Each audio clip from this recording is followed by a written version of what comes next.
The hour is 9 a.m. and I call this meeting to order. Again, we'll ask Casey Griffin to call the roll to establish a quorum. Mr. Griffin. Mr. Cobb. Here. Mr. Holt. Here. Mr. Gentile. Mr. Jensen. Ms. Johnson. Ms. Maxwell. Here. Ms. McIntyre. Here. Mr. Mullenhour. Here.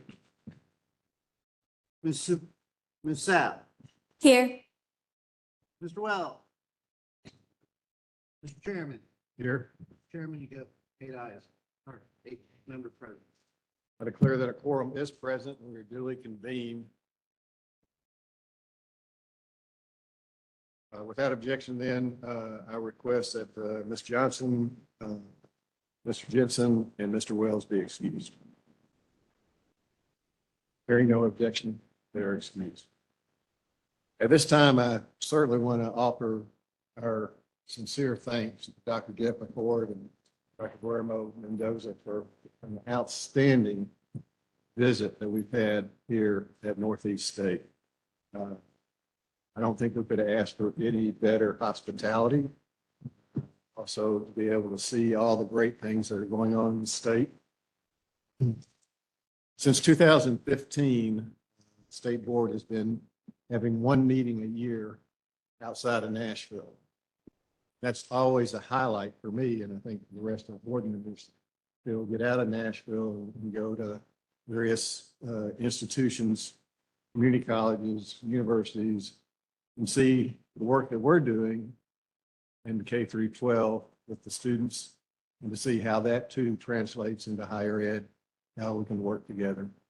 This has always been a great opportunity to do that. Back 10 years ago, we were at ETSU. I think that was Dr. Morrison's first time at a national meeting, and so I think it's fitting that we're back here at Upper East Tennessee.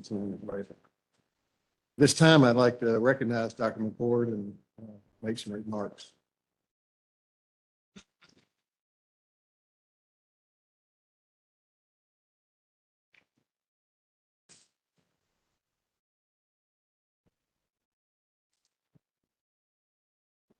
I'll be very brief. First of all, we are thankful that you're here. It was, we always like to have visitors up in Northeast Tennessee. Every time we get visitors, people seem to be taken aback at the beauty of the place and the goodness of the people.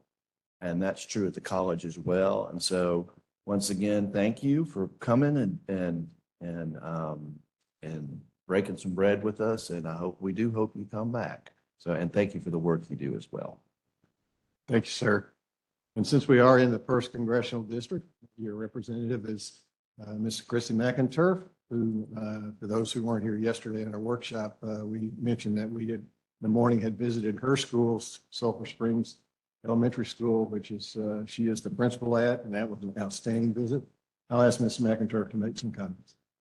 Yeah, welcome to District 1 once again. I was very proud to be able to show off my school yesterday and get to see all the great things that are happening. I appreciate Northeast being able to host us. Like I said yesterday, my fingerprints are all over this place. I took my praxis tests here and passed those. And most recently, last January, I took and passed my leadership series, so I was able to be principal.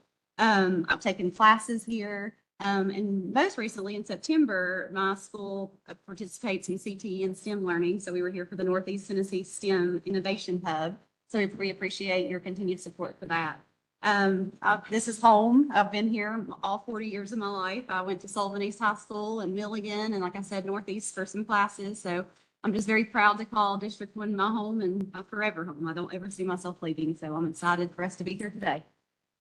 Thank you, Ms. McIntyre. This time, I'd invite Dr. Morrison to say a few words about our workshop yesterday. Yes, thank you, Chairman.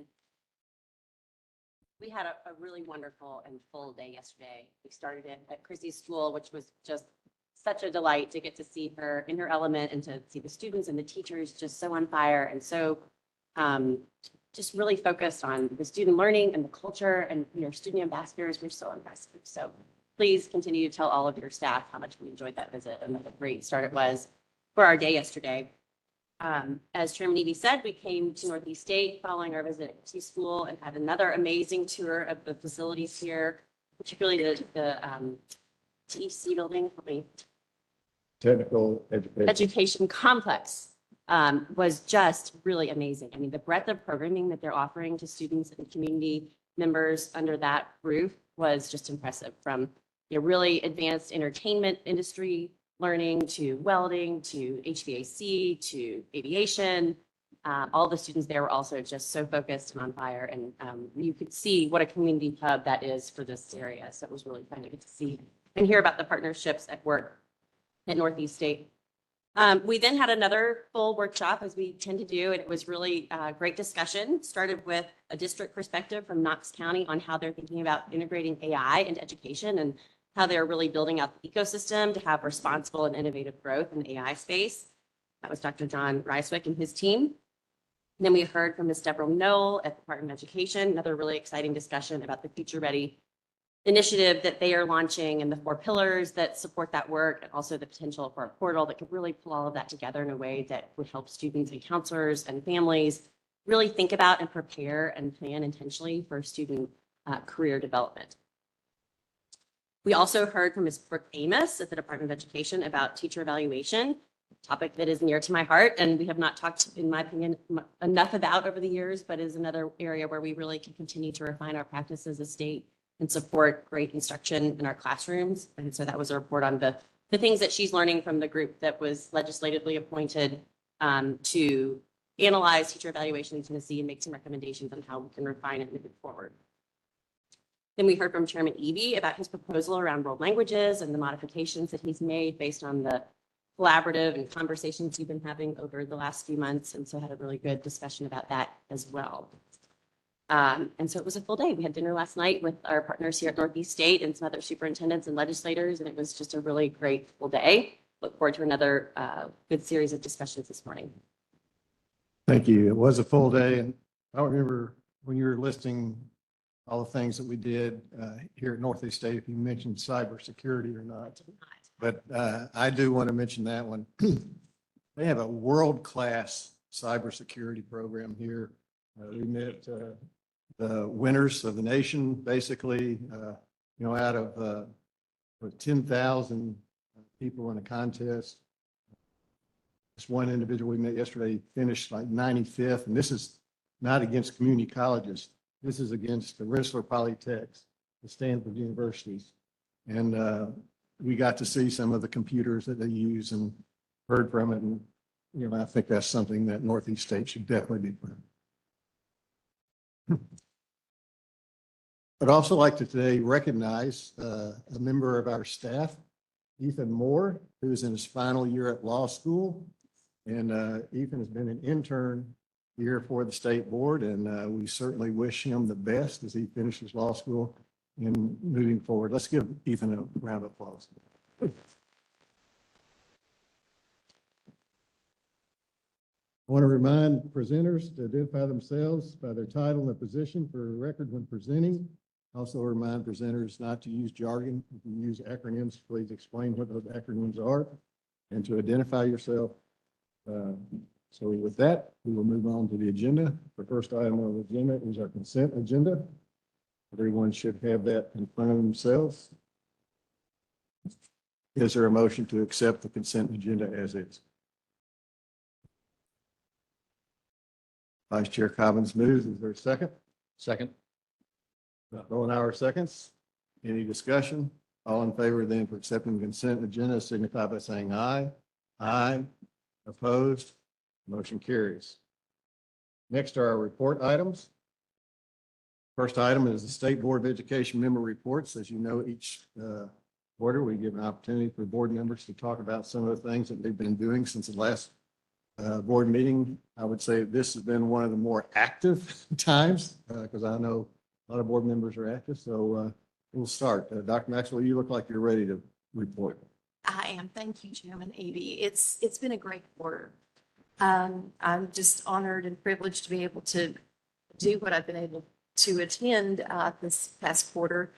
I won't take all day because I know we want to get home, but It started off with the TSBA regional meeting that I attended in Birdstown, very informative. That's the area that I helped serve. The 50th anniversary of TALS, Tennessee Organization of School Superintendents. That was a great celebration and very informative sessions there. One of my favorite was the Excellence in Education Teacher of the Year Gala that the department hosted, and Dr. Brandy De La Cruz from Collierville High School was named Tennessee Teacher of the Year, and that's always an exciting time. The Future Ready Tennessee, I attended at the TCAT Upper Cumberland, amazing presentation. I just can't say enough about how inspiring that work is, and how I cannot wait to see what comes from it, because I think it will really transform our high school students, their career paths, and assist not only the students, but the teachers and all the professionals and parents. I just think it's a really great initiative. Cumberland University held their education forum, and I was joined by staff from the state board, and it was very productive. But my two most favorite things were the days in the district, and I have colleagues that joined, so I'm not going to share a lot because I'm sure they would like to share. And but we started out at Trousdale County with Dr. Clint Satterfield. Amazing leadership to start with, and therefore an amazing school district. And then we attended Alvin C. York Agricultural Institute, Mr. John Bush, again, amazing leadership. And just two exemplary examples of what can be done in the school district. And I'll digress there because I know that other members would like to share their experiences. Thank you. Other members like Mr. Holt? Sure. Thank you, Mr. Chairman. And I'm happy to go after Dr. Maxwell, because I was fortunate also to attend the Day in the District in Trousdale County, and was just really floored by the level of excellence that they have achieved and are sustaining in that district. The academic results are outstanding, but when you see the leadership there from Dr. Satterfield through the teachers, the level of engagement that the students have, the student panel that we interacted with was maybe the best of a very consistently good student panels that we typically see. And the pathway system that they have there for focusing their high school students in different areas of career paths and of high need, I just thought was really excellent. In addition to that, I'd like to update, if I could now, that we had a strategic planning committee meeting in August. I'm sorry, the meeting was in September. We reviewed feedback from the stakeholder survey that we had in August to continue discussing the master plan. And there was interest among stakeholders in our committee in expanding literacy focus, and also to add math, as well as a continued focus on post-secondary and career readiness, and educator and leader improvement and retention. We also received feedback on our goal development and measures that we're considering as we update the master plan. We've discussed building out actions of the board to fully align with our goals and highlighting the bright spots around the state. So the next step is the committee is going to meet again in December to review a draft of the new master plan, and that will be before the board to approve in February. Thank you, Mr. Holt. Other comments, questions? Board members? Ms. McIntyre. So I'm also on the strategic planning committee. So that's been really good to be able to look at our goals and try to see what we can do to make it measurable and achievable, and adding to like what we learned about in the workshop yesterday, trying to add military to that. I've also been part of the EL working group. We're working with teachers across the state to implement more strategies to support those EL learners in the regular classroom. I was able to attend and more of the capacity being a principal, but the Resilient Schools Capacity Building Institute at ETSU. Dr. English was honored with a distinguished award too, and so is our school and a couple other schools around this district. The board got to hear from my teachers about how we use practices, restorative practices, and we have a problem-solving den where when a student gets in trouble, when they're coming back, we have a restorative with the teacher and just ways that they can do better, not just not just punishing. And so that's what that Capacity Building Institute's all about, is bringing those relationships back to the surface.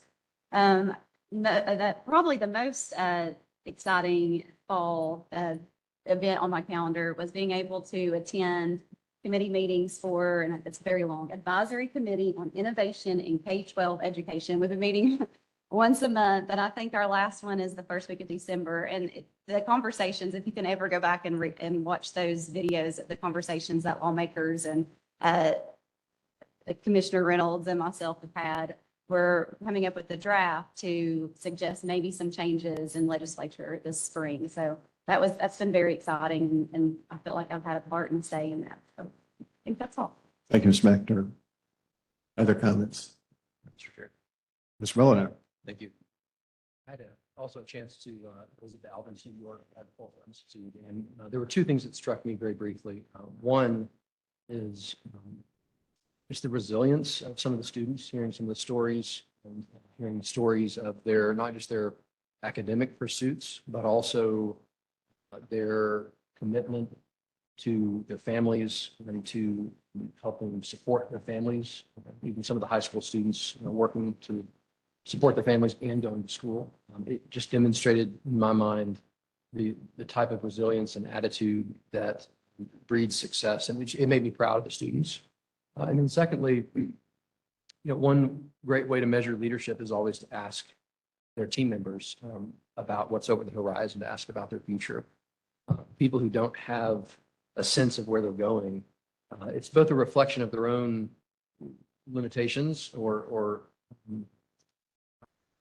challenges, but it's oftentimes a reflection of leadership itself. And we had an opportunity to talk with maybe 25 or 30 students, and one of the questions that we asked was, where are you going, students? What's over your horizon?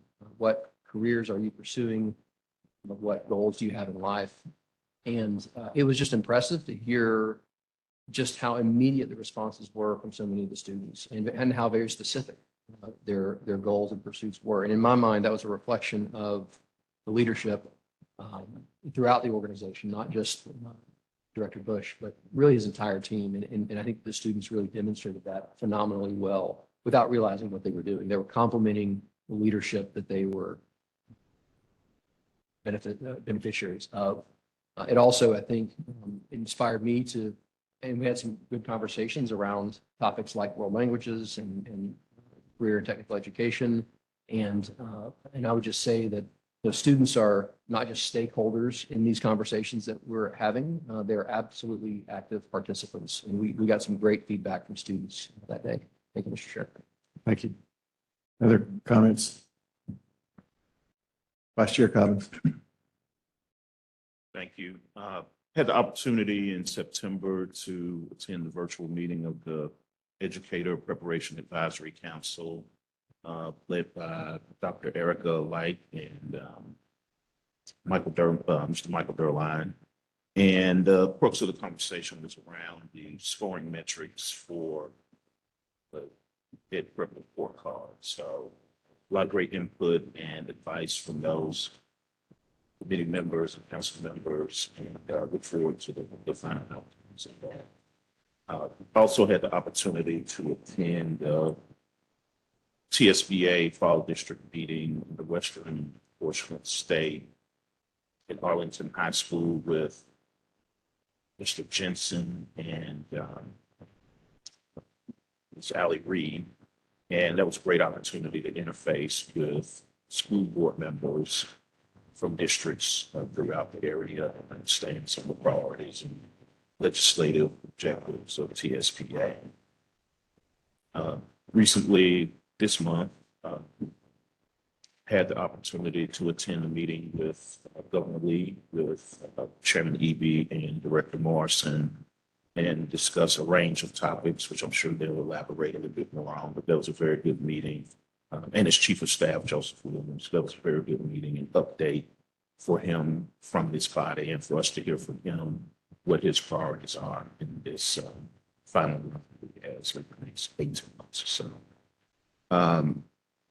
And last week, had the opportunity to attend the Democratic Caucus meeting with Director Morrison, Mr. James, and Ms. Reed, particularly to inform them and update them on the uh, accountability hearings process that we will undertake next spring. And they were appreciative of that. And as you can imagine, there were a host of topics added to the discussion from the legislators, but it was a good discussion, and I think they really appreciated us taking the time to come and interface with them at their meeting. So that's cool. Thank you. Thank you, Vice Chair Collins. It has been a busy quarter, and some of the things that I've had the opportunity to participate in. One is the National Association of State Boards of Education meeting in Austin, Texas. And previous to that meeting, they had a 4-hour session on artificial intelligence and AI in education. We talked a little bit about that yesterday, quite a bit about it yesterday in our workshop. I encourage you to go, if you haven't seen the workshop videos, to watch that section. It is clearly something that is here, will need to be embraced, will need to have the guardrails put on it. But we have to, within the state of Tennessee, decide how we're going to implement that across in education. And that was one of the areas that we talked to Governor Lee about. Also talked to House Education Chair Mark White about. And as we mentioned yesterday, still a lot of work to be done in that area. But I think we will get something moving across the state of Tennessee and artificial intelligence. Also got to visit with Dr. Maxwell and Ryan Holt, Trousdale County Schools. I won't repeat what they said. I'll add one other thing on there. I think Trousdale County is sort of a model across the state in differentiated pay. They're very proud of the differentiated pay. It's something, that we have within the state. Districts can implement it any way they want to, but they have really implemented it in a way that rewards outstanding teachers. And so I would encourage other districts across the state to look to see what Trousdale County has done in differentiate. Also got to go with Dr. Maxwell to York Agricultural Institute. What an amazing place. It really is an amazing place. She and Jordan Mullenhour talked about meeting with the students and listening to them. For those who don't know a lot about it, it's a full working farm. In fact, I think they lack a butcher station, which they hope to get. And then when they get that, they will be the only truly farm to table high school in the entire nation. And it provides an opportunity for the students not only to live farm life, but to integrate that into their high school activities, such as the business of how to run a farm, the science of the technology for their AI is not artificial intelligence, it's artificial insemination, pigs and cows, et cetera. And so, it's a true integration of school, what we look at. And as Mr. Mullenhour was talking about, we heard a lot from the students about their plans for the future and about what's important for them in being able to take these courses that provides them those opportunities. That was pretty special. Got to attend the annual meeting with the Niswonger Foundation, Greenville. As always, very, very exciting. Legislators are all there. It's a half day of good, really honest discussions. Heard a lot from the superintendents about the challenges that they have. Heard a lot from the legislators. Again, got to talk to many of the legislators. So that was very good. So anyway, I think that pretty well. Oh, no, AI Education Summit, yes. Dr. Morrison and I last week attended the AI Education Summit in Nashville. And again, showing the importance in the activities. We talk about exponential rate of things change. That's an exponential rate of something that's changing. And getting to hear what's going across the country. Because we heard at the NASB conference, North Carolina, they have a program already set up in their curriculum. K through 5 is AI awareness. 6 through 8 is AI literacy. 9 through 12 is AI fluency. Other states, same thing. We heard a lot about that in Nashville, and we heard Sumner County, as we heard yesterday, Knox County. There's places within Tennessee that are really moving this forward, and I'm excited and looking forward to what's going to happen in the future on that. And the last thing, as far as member reports, obviously I've spent a lot of time the last 3 months looking at world languages. We had an excellent discussion on that. I would strongly encourage those members who weren't here yesterday, Mr. Mullenhour, Mr. Wells, Ms. Johnson, to look at the video. I will be bringing a motion to the board in February. So I appreciated Vice Chair Cobbin's comment yesterday that I got him thinking about things, and he's going to do some research. I would encourage all board members to do research, talk to all the stakeholders. Certainly, we're going to hear from the world language teachers, talk to the superintendents, talk to business and industry, and I think it'll be a healthy discussion. And as we go through the learn process, I will respect whatever position this board takes. Any other comments from any of you? With that, we'll move on to our next item on the agenda. It is Advisory Council for Students with Disabilities report. Ms. Christie.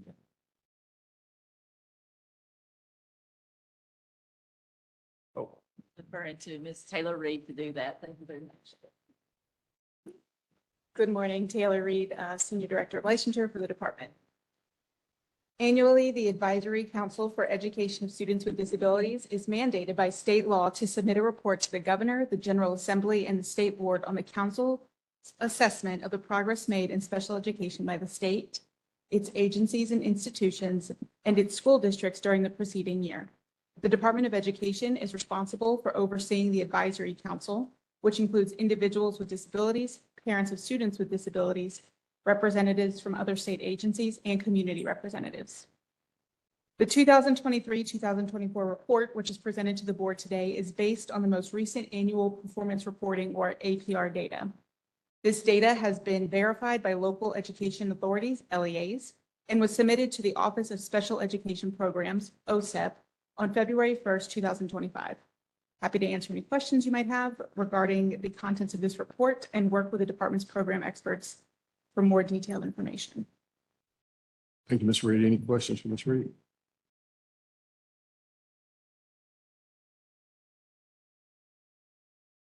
No questions. Thank you. Next item is Tennessee Early Literacy Assessment Educator Pass Rate Report. Are you going to do that? Thank you. Taylor Reed. Good morning. The Tennessee Early Literacy Assessment, or TELA, was developed and implemented by the Tennessee Department of Education to ensure educators possess foundational literacy skills aligned with the Tennessee Literacy Success Act. This report fulfills the statutory requirement under Tennessee Code Annotated 49-5-5619 Subpart D to communicate the first-time pass rates of applicable candidates to the State Board of Education, SBE. Some key highlights include that the TELA was launched in 2023. It is a free 25-item assessment designed to evaluate educators' understanding of evidence-based literacy instruction and the use of high-quality instructional materials, or HQIM. It is not a substitute for licensure exams, but serves as one pathway to meet literacy training requirements. As of August 1st, 2023, educators seeking to obtain, renew, or advance a license with qualifying endorsements must complete either the TELA or an approved literacy training. Over 11,000 educators have successfully completed the TELA, and more than 65,000 educators have completed the foundational literacy training course. For overall pass time rate for year 2 was 35% down from the 40.2% in year 1. So it's 35% down from the 40.2%. Tennessee teacher candidates had the highest first-time pass rate at 43%, showing improvement from the previous year. And among education preparation providers, or EPPs, pass rates varied significantly, with Austin Peay State University at 64% and Tusculum University at 61%, leading among the institutions with 10+ test takers. In conclusion, the TELA continues to play a critical role in Tennessee's strategy to strengthen early literacy instruction. While pass rates remain modest, the availability of multiple pathways, assessment, or training ensures flexibility for educators. The department will continue to monitor and report participation and performance to inform future policy and support. Thank you. Questions from Ms. Reed? I've got a couple of questions. So 35% pass rate doesn't seem that high for the first time. Is there a reason for why it's so low to start with? Sure, there's a few things that we can speak to. So educators and candidates do have multiple attempts. And so that could potentially reduce some of the urgency in feeling that first time. They do know upon enrolling or starting the course or the assessment that they can take it again. They may not put forth their first effort on that best attempt, just to almost treat it like a practice test in a sense. There are monitoring differences. Some EPPs appear diligent about implementing the early reading training test, but the TELA may not receive the same level of oversight among all EPPs. And we do have some small sample size impacts, especially since results are only reported for groups of 10 or more.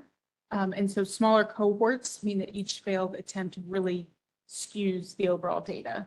And then with that, some low prioritization of reporting. And so some of the significance of the results may not be fully recognized by the EPPs, but we do have an action plan that the EPPs will meet and are meeting with programs showing low its performance to identify some areas and ways to provide support.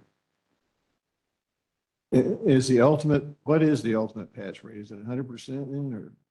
The pass rate is a minimum of 80% proficiency.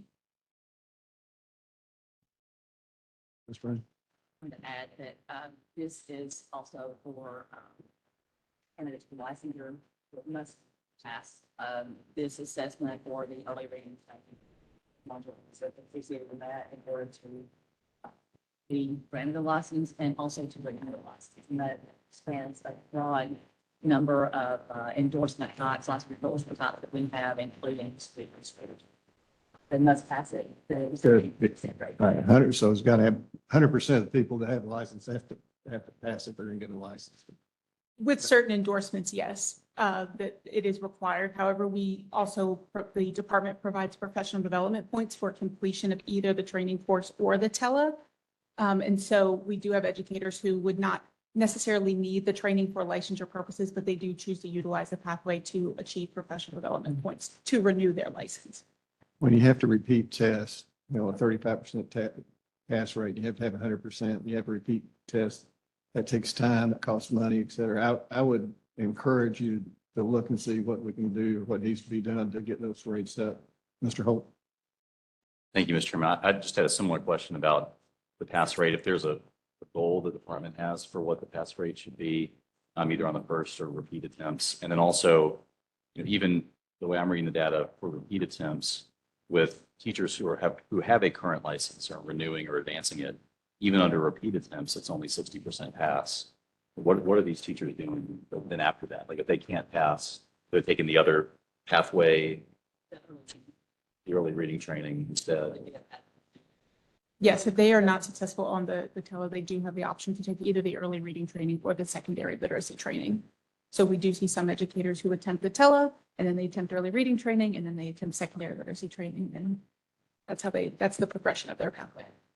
And those are equally rigorous, I guess, in terms of assessing their capabilities. It's very rigorous. The assessment is a 25-item assessment, and it doesn't include the training modules as you go along. They sign in, there's the assessment, the early reading training, secondary training. The assessment there, it has some multitude of laws, checkpoints, and things like that. And then that final assessment there. So, again, I think we have some communication to do and have a plan to increase that first time pass rate. It is very rigorous. It's not reading. It's yes. It's very rigorous. It's intended to make sure that we are assessing the knowledge and skills that teachers have from our events. Thank you. Other questions or comments? Thank you, Ms. Reed. Next item is educator vacancy report. Mr. Brochamus.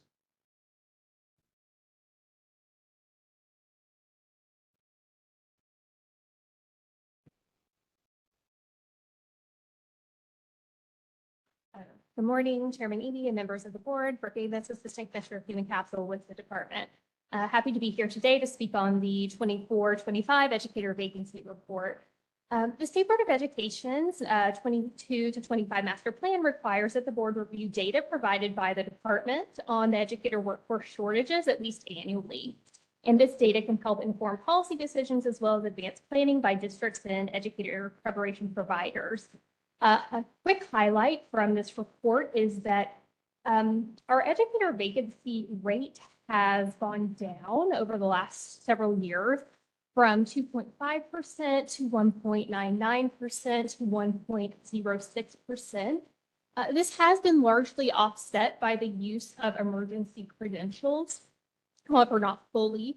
And there is now a limited license pathway insulated by the legislature that is allowing those individuals to have a pathway to full licensure.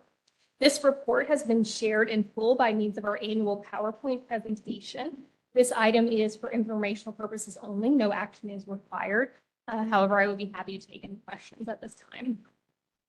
Thank you. Questions for Ms. Amos? I would just note on the chart, 58 districts reported 0 vacancies, which is great. I'm glad to see that. But then if you look down at the little footnotes, those that have no permits or endorsement exemptions in 2024, 2025 are very few, like 8% of that. So I'm glad we're continuing to look to see what we can do to provide teachers in the classroom. I continue to think that's the challenge that we have. And so when you look at this chart, it kind of implies we'll have 147 districts and only 58 had, there were 58 of them have 0 vacancies. But then when you look at little footnotes, it gives you a little bit of concern. So continue to work on that. But whatever we do, we don't want to impact the quality of the teachers that we get. I think that's critical that we continue to maintain high quality teachers. Yes, I think that is a very fair statement. I will say that not every permit is created equal. Many of the individuals on emergency credentials permits specifically have completed some or all of their educator preparation coursework. They may just have assessments that they are missing. And so that is one of the limitations of our data set that your point as well was stated. Thank you. Any other questions or comments? Okay. Thank you, Ms. Haynes. Next item, master plan annual report, Ms. Allie Reed.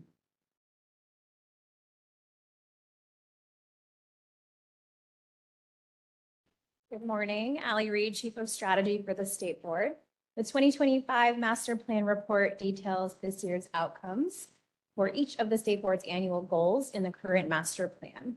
Each goal connects to one of our 4 strategic focus areas, which is related to literacy, post-secondary and career, teachers and leaders, and engagement and accountability. And as you'll see in this report, there are several areas that were not fully met, or rather goals that were not fully met in these areas. However, it's really important to highlight that we do continue to see positive improvements in nearly all areas. Our staff is working with the Strategic Planning Committee to update the current master plan, as you heard from Mr. Holt and Ms. McIntyre.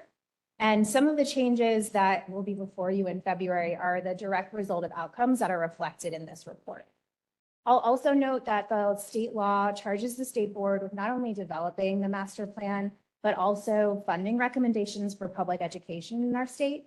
And as you'll see in the report, we will be sharing these results and recommendations with the TISA review committee that you all just approved the nominations for, or appointments rather. Happy to answer any questions. Thank you. Dr. Maxwell. Thank you, Chairman Eby. Thank you so much for this excellent report that you did, Ms. Reed, and for the Strategic Planning Committee throughout the years that have done this. A couple of notes that I just wanted to mention. I look on page 13 and I see that, the percentage of students enrolling in post-secondary is still not on that upward trajectory that we would like to see. And it just makes me think how that our master plan, with what could happen, you know, if Future Ready Tennessee is implemented, how that could feed directly into one of our goals for increasing that post-secondary enrollment. And also, I was encouraged by page 15, where you have, we did meet this goal, which is awesome, and I hope we continue to. The 3-year retention rate for newly licensed teachers in Tennessee public schools. I think that's huge. You know, we want to retain the talent for our students. So thank you very much for a great report. Chairman. Thanks, Dr. Murphy. Other questions or comments? I've got a couple. When I see goals, I like to see them measurable.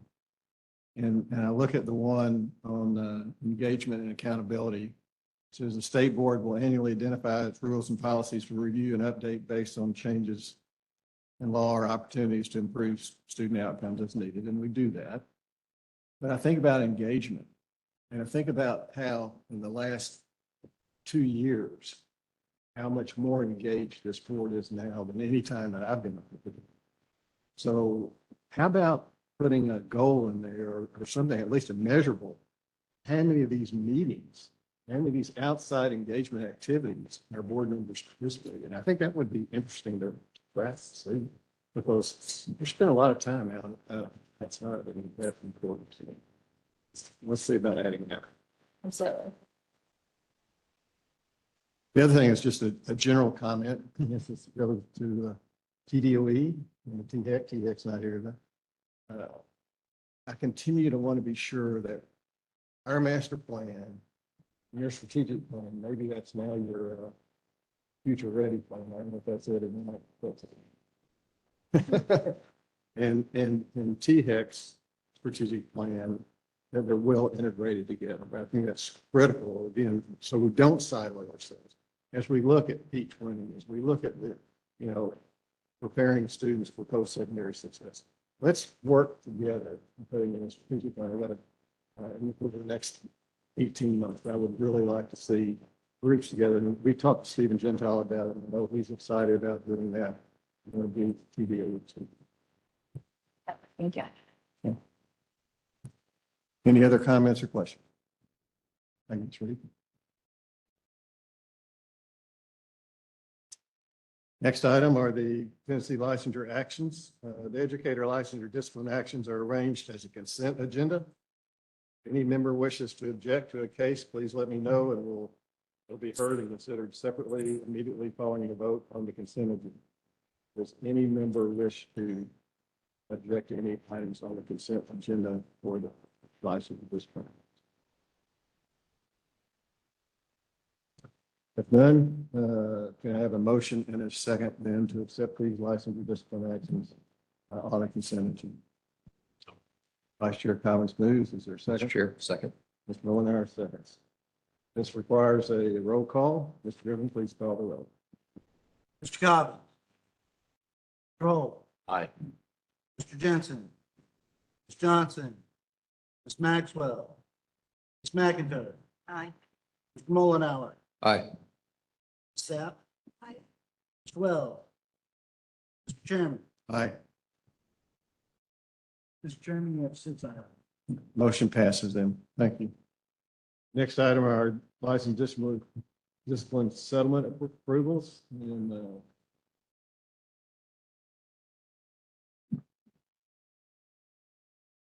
do I have a motion and a second to accept those? So moved.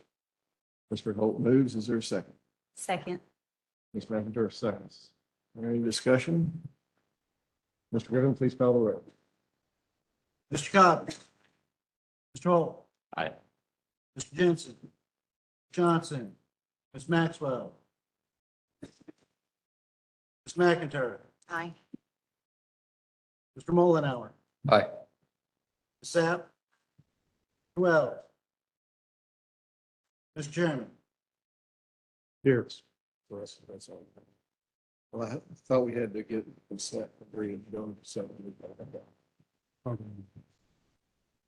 My bad. Thank you, Mr. Parliamentarian. We didn't need to take that vote. That was taken care of in our consent agenda. All right, moving on. That's why we have a parliamentarian. Thank you, Mr. James Weed. Next item, action item, the first reading. Organization and Administration of School Rules 0520-01-0231, Ms. Christie Ballard. Good morning, Mr. Chairman, members of the board. I'm Christy Ballard, General Counsel for the Tennessee Department of Education. You have before you today revisions to the Organization and Administration of Schools Rule 0520-01-02.31. These revisions were largely precipitated by a law that passed during the last legislative session, Public Chapter 235, where there was some cleanup of the statute 49-6-3004, upon which a lot of this was based. The real substantive change in that public chapter was to how stockpile days are used. Well, one big change is the phrase stockpile days was actually added to the law. We've used that phrase for years, but it was not in the law and not in the rules. So now it's clearly there. So when we talk about it, members of the public can go to the law and actually see what does that actually mean, which I'm a fan of. What we did is up until last year, there were certain uses for stockpile days where districts had to ask for approval from the Commissioner of Education to use them. Some you did not. For example, to use a stockpile day for inclement weather. If a director of schools woke up in the morning and the buses couldn't run because roads were icy, they could just use the stockpile day, update their calendar and move on. But still in the law, up until this past legislative session, if you had a dangerous structural or environmental condition rendering a school unsafe for use, you still had to get permission from the Commissioner of Education to use that stockpile day for that purpose. For example, you had freezing temperatures and a pipe burst in an elementary school, flooding the school. School districts still had to ask permission to use that day. And of course, it was always granted, and it was a lot of paperwork going back and forth. So the law was revised, not to change the uses for stockpile days, but to just simply say districts have to use it for a purpose in the law. They have to document very clearly the use of that stockpile day and why, including if it's for professional development, have agendas, so that for audit purposes, so they can go back if anyone asks for a review to see why they were used. So in looking at this rule after the law changed, we determined that it might be best to just take a lot of the detailed language out because the law is very detailed now and just simply reference the law to streamline it. Upon reviewing the rule for that purpose, we also noticed that a lot of the language on class size, which is quite frankly very detailed in the law, it might be more streamlined to just reference the law in the rule. So that's simply what is being done in this rule, but I stand ready to answer any questions. Thank you. Any questions for Ms. Ballard? So I'm going to digress a little bit because you said something that made me think about our York Ag Institute. When you talk about simplifying things, the law being able to give the district's ability to make that change, not have to go through all the way up to the commissioner. We heard at York Institute about their financing. And if they want to buy a piece of equipment that's $5,000, if you're a district, Knox County, they can just go out and buy it. But because York Institute is the state-run school, for them to buy that, it has to go all the way up to the commissioner, over to the finance administration and back. And it's 6 weeks before they can get approval to buy a piece of equipment if they had an air conditioner breakdown or something like that. So I would encourage the state to do like what you're doing here and simplifying things and making it easier. And I understand it's a law, but that law at $5,000 was set years ago. I asked how long ago. Maybe raise it to $50,000 to give them the right to spend $5,000. So in the same vein, just a thought, when we were at York, they brought that up. I appreciate that, and we have heard that issue as well. It's, like you said, it is a law because they are run by the state. They have to follow the state's procurement process. And we're certainly open to looking at that. And of course, even local education agencies, they have to follow a procurement process, but maybe we can kind of find a way. They have a lot more freedom than they do, so, I appreciate that. okay. Sorry to digress. It's okay. Any other comments? Is there a motion then to accept Organization Administration School Rules 0520010231 on first reading? So moved. Mr. Holt moves. Is there a second? Second. Dr. Maxwell seconds. Any further discussion? No discussion. All in favor signify by saying aye. Aye. Opposed? Motion carries. Thank you. Coordinated school health policy, Ms. Lori Paisley. There she is. Morning, Mr. Chair, members of the board. I am Lori Paisley, Assistant Commissioner of the Division of Coordinated School Health at the department. Tennessee State Board of Education Coordinated School Health Policy 4.204 sets forth the minimum requirements for school districts to use in developing their own guidelines and procedures for addressing the health needs of their students to improve student opportunities for academic achievement. This item updates the language within the policy to align with statutory requirements and language found in TCA 49.1.1003, as well as current practices and needs of school districts as identified by content experts for the 8 coordinated school health program components. The Department of Education recommends acceptance of this item on first reading, and the state board staff concurs with this recommendation. Happy to answer any questions. Thank you. We have a recommendation, coordinated school health policy. Before we have a discussion, my parliamentarian didn't catch me on this lesson, but we need to have a motion in a second first to bring it up for discussion. So is there a motion to accept the coordinated school health policy?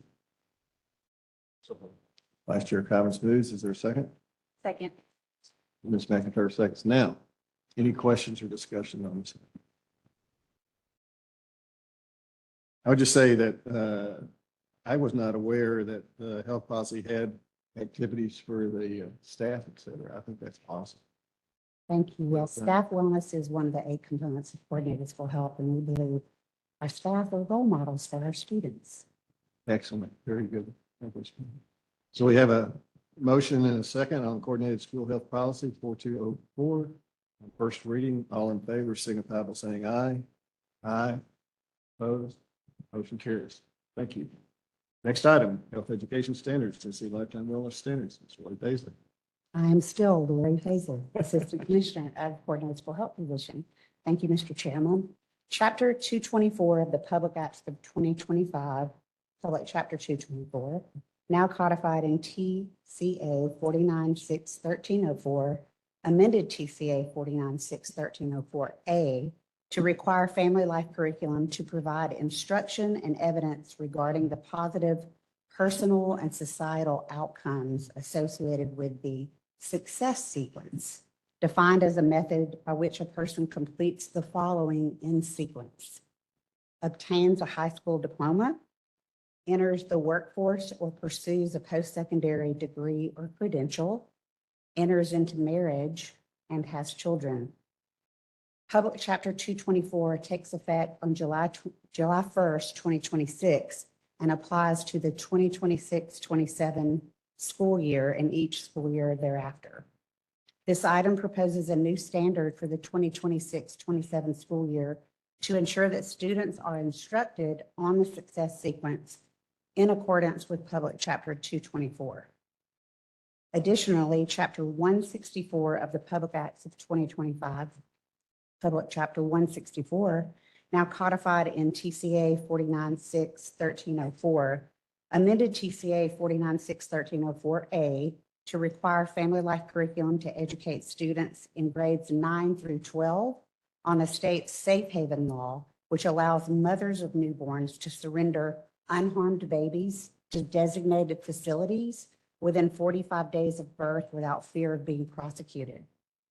Public Chapter 164 requires guidelines and educational materials to be developed and distributed to each local education agency serving students in grades 9 through 12, and to each public charter high school before the start of the 2026-27 school year.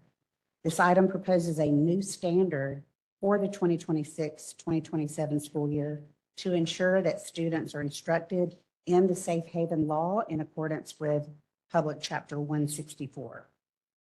The department recommends acceptance of this item on first reading, and the State Board staff concurs with this recommendation. We have a recommendation for Health Education Standard Tennessee Lifetime Wellness Standards grades 9 through 12. Is there a motion to accept? Vice Chair Collins moves. Is there a second? Second. Mr. Holt seconds. Are there any questions or comments? Ms. Mason? No questions or comments. All in favor then for Health Education Standards Tennessee Lifetime Wellness Standards grades 9 through 12, signify by saying aye. Aye. Opposed? Motion carries. Thank you, Ms. Mason. Thank you. Next is Education Preparation Policy 5.504. Ms. Brooke Amos. Hello again, Brooke Amos, Assistant Commissioner of Human Capital with the department. This item presents revisions to the Educator Preparation Policy 5.504, which outlines requirements for clinical practice. Changes include that candidates completing in an internship or job-embedded clinical practice may be granted the limited flexibility to complete requirements in adjacent school years, provided that first, the totality of the clinical practice be for the equivalent of one school year. Second, that at least 100 days of the internship or job-embedded clinical practice must include direct teaching experience. And finally, that the EPP requests permission from the department for the candidate to complete the the clinical practice in adjacent school years, and it is on a case-by-case basis. Information on candidates who complete this clinical practice in adjacent school years must be completed in the annual report referenced in this policy. The department recommends acceptance of this item on first reading, and State Board staff concurs with this recommendation. We have a recommendation for Educator Preparation Policy 5.504. Is there a motion to accept that recommendation? Vice Chair Collins moves. Is there a second? Second. Dr. Maxwell seconds. Are there any questions, concerns? No questions. We have a recommendation, a motion, and a second for Education Preparation Policy 5.504. All in favor, signify by saying aye. Aye. Opposed? Motion carries. Thank you. Next item, professional assessments for Tennessee Education Policy 5.105. Taylor Reed. Hello again, Taylor Reed, Senior Director of Educator Relationship for the department. Tennessee State Board of Education Professional Assessments for Tennessee Educators Policy 5.105 outlines general assessment requirements as well as pedagogical, specialty area content, and foundational literacy skills assessments. This item amends Section 2, pedagogical assessments, by removing outdated language related to the acceptance of the principles of learning and teaching assessment. This item also proposes the following revision to Section 3, specialty area content assessments, by adding titles for the National Evaluation Series to assessments to Tennessee licensure endorsements where applicable. Qualifying or passing scores on the assessments will help fulfill licensure assessment requirements for applicable endorsement areas. Expanding the content assessment titles for educators provides additional opportunities for educators to demonstrate content knowledge to obtain, renew, reactivate, or expand their educator license. The Department of Education recommends acceptance of this item on first reading. The State Board of Education staff concurs with this recommendation. We have a recommendation for acceptance of professional assessments for Tennessee Educator Policy 5.105. Is there a motion to accept? So moved. Dr. Maxwell moves. Is there a second? Second. Mr. Holt seconds. Any discussion, questions? Yeah. Dr. Morrison. Thank you for bringing this item. I think it's great to have additional assessment options for educators. My question is about alignment between standards and assessments. And, again, wanting to understand some of the work that your team has done to ensure that there's, a tight enough alignment between these new series that we're recommending and the standards in Tennessee that these teachers would be excited to instruct on. Absolutely. Thank you for that question. So we were involved with the vendor provided an overview of applicable and, qualifying endorsement areas and what they felt was sufficient. And then my team from there actually took it a step further and we looked at assessment blueprints to ensure alignment down to even the percentage of the different subject areas and standards on each assessment to ensure that there was a majority alignment. And so we actually changed a few items from the original recommendation just because we wanted to ensure that quality component and, to your point, ensure that alignment with those standards that are being taught in the classroom and the assessments themselves. I appreciate that. And I know that's not easy work to do, having done some of it myself in years past. So I think the only other thing I would say is it'll be interesting to track pass rates now that we have multiple options across Pearson and NES, so that we can also just be in conversation with districts to say, here's where we see even, the best alignment based on pass rates potentially. But I'm glad to know that you've all done that work too. Other questions? We have a recommendation for professional assessments for Tennessee Education Policy 5.105. All in favor, signify by saying aye. Aye. Opposed? Motion carries. Thank you, Ms. Reed. Next item, graduation permissions and substitution policy. Brianna Summers.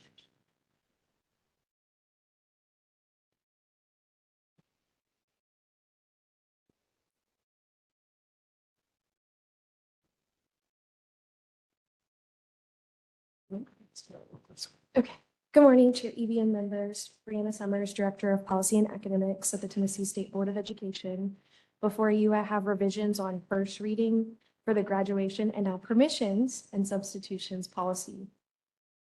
For context, our graduation requirement substitutions, for example, computer science, are among some of our most frequently asked questions from district school counselors and other folks. This is likely due to the evolving landscape of different things happening with pathways, including Future Ready and all of these fun, exciting things, as well as industry changes and job needs. And graduation substitutions are across our rules and policies in multiple places, so it can often be confusing. So part of these revisions are in an effort to address that and make it more clear for the folks who use our policies and rules most often. On first reading, our item proposes changing the name, you probably noticed, and the structure of this policy to distinguish between our open-ended graduation requirements, including fine arts and world language, as well as some of our closed-ended options like English 3. And that's where the reason for the name change and the structure change.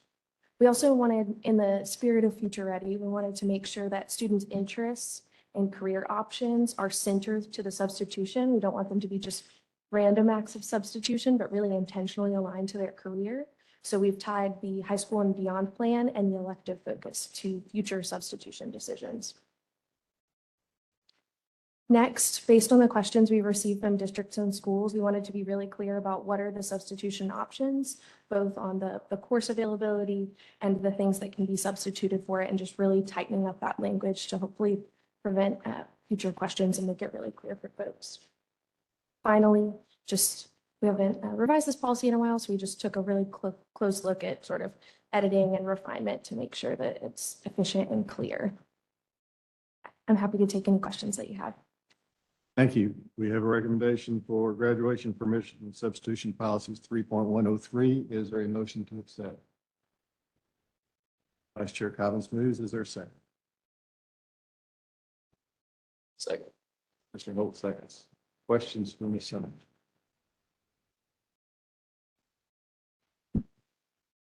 No questions? We have all in favor for graduation permissions and substitution policy 3.103, signify by saying aye. Aye. Opposed? Motion carries. That completes the items that we have for first reading. I propose that we take a break before we go into final readings. 10:04, let's reconvene at 10:15.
requirements for teacher leave and substitute teachers.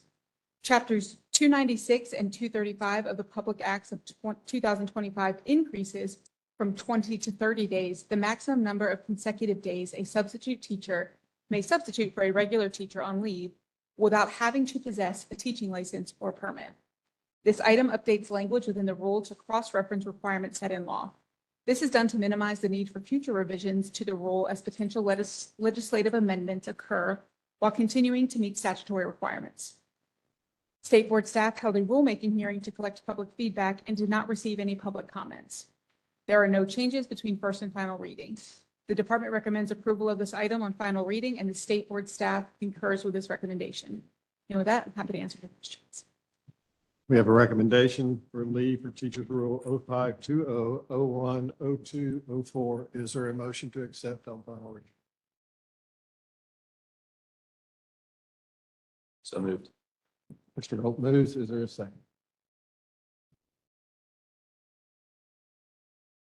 Calling for a second. Mr. Chair, second. Mr. Holt, a second. Are there any questions for Ms. Reed?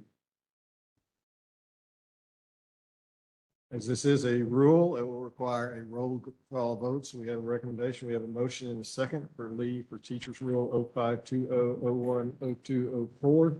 Mr. Griffin, please call the roll. Mr. Cobbin. Aye. Mr. Holt. Aye. Mr. Jensen. Ms. Johnson. Ms. Maxwell. Aye. Ms. McIntyre. Aye. Mr. Mullenhour. Aye. Ms. Sapp. Mr. Wells. Mr. Chairman. Aye. Mr. Chairman, yes, 7-9. Motion passes. Thank you. Next item is educator licensure permanent rules 0520, 02, 03, 02, 07, 11, 12, and 13. Final reading, Ms. Reed. Still Taylor Reed, Senior Director, Educator Licensure. Tennessee State Board of Education Educator Licensure Rule 0520-02-03 outlines the license types issued in Tennessee and pathways towards licensure. Section .02 outlines the different types of educator licenses. Section .07 governs the issuance of post-secondary educator licenses, and sections .11 through .13 outline the requirements and issuances of endorsements, permits, and limited licenses. Chapter 328 of the Public Acts of 2025, known as PC 328, took effect on July 1st, 2025, and made various revisions to educator licensure laws. This item makes corresponding revisions to various sections of the educator licensure rule to align with PC 328, including adding the limited occupational teaching license to eligible license types and defines its validity along with that of the limited academic license, allowing additional endorsements on subsequent post-secondary educator license issuances, removes prohibitions on courses with end-of-course exams in elementary physical education for emergency credentials and limited licenses, eliminates outdated occupational permit requirements replaced by the limited occupational teaching license, and establishing and updating criteria for issuing, renewing, and advancing the limited academic and limited occupational teaching licenses. State Board staff held a rulemaking hearing on October 9th, 2025 to collect public feedback and did not receive any public comments. Between first and final reading, revisions were made to clarify provider requirements for advancement of the limited academic license, as well as requirements for renewal of the limited occupational teaching license. The Department of Education recommends approval of this item on final reading. The SBE staff concurs with this recommendation, and I'm happy to take any questions. Thank you. I have a recommendation for approval of educator licensure permit rules 0520, 02, 03, 02, 07, 11, 12, and 13. Is there a motion to accept? Vice Chair Cobbins moves. Is there a second? Second. Mr. Holt seconds. Are there any questions from Ms. Reed? As this is a rule, it requires a roll call vote. So Mr. Griffin, please call the roll for educator licensure permit rules 0520, 02, 03, 02, 07, 11, 12, and 13. Mr. Cobbin. Mr. Holt. Aye. Mr. Jensen. Ms. Johnson. Ms. Maxwell. Aye. Ms. McIntyre. Aye. Mr. Mullenhour. Aye. Ms. Sapp. Mr. Wells. Mr. Chairman. Aye. Mr. Chairman, you have 7-9. Motion passes. Thank you, Ms. Reed. Next item is educator evaluation policy 5201. For famous. Brooke Davis, Assistant Commissioner of Human Capital, presenting on Educator Evaluation Policy 5.201. State Board of Educator Evaluation Policy 5.201 further defines State Board of Educator Evaluations Rule 0520-02-01. This item updates language within the policy to align with the recent changes in the law as it relates to the requirements for pre-K teachers and their use of approved reading screener results as an approved alternative growth model. There have been no changes since first reading. The department recommends approval of this item on final reading, and State Board staff concur with this recommendation. We have a recommendation on final reading for educator evaluation policy 5201. Is there a motion to accept? Motion to accept. Dr. Maxwell moves. Is there a second? Vice Chair Fallon, second. Are there any questions from Ms. Amos? This does not require a roll call vote. Review the policy. All in favor of educator evaluation policy 5201 on final reading signify by saying aye. Aye. Opposed? Motion carries. Thank you, sir. Next item is literacy and specialty area standards for educator preparation policy 5.504. Brooke Davis, Assistant Commissioner of Human Capital. The Tennessee State Board of Education Literacy and Specialty Area Standards for Educator Preparation Policy 5.505 outlines the literacy and specialty area standards for all approved programs that lead to licensure. This proposed revision provides the ability for approved programs in integrated early childhood education to recommend candidates for licensure in integrated general education or special education early childhood endorsement areas pursuant to assessments taken by candidates with qualifying scores. Between first and final reading, the requirements for educator preparation programs or EPPs to verify candidate achievement of specific proficiency levels on the American Council on the Teaching of Foreign Languages or ACTFL oral proficiency interview to be removed. This change provides EPPs with greater discretion in determining valid and reliable methods for assessing candidates' proficiency and content knowledge, and removing this score requirement is in alignment with the professional assessments for Tennessee Educator Policy 5.105. The Department of Education recommends this approval of this item on final reading, and State Board staff concurs with this recommendation.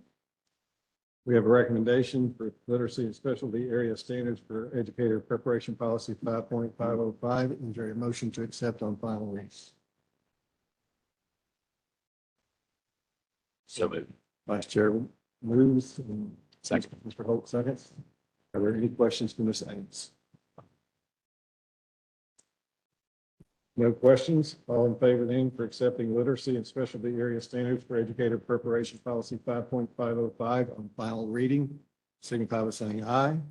Aye. Opposed? Motion carries. Thank you, Ms. Ames. Next is physical education and physical activity policy 4206. Ms. Lori Paisley.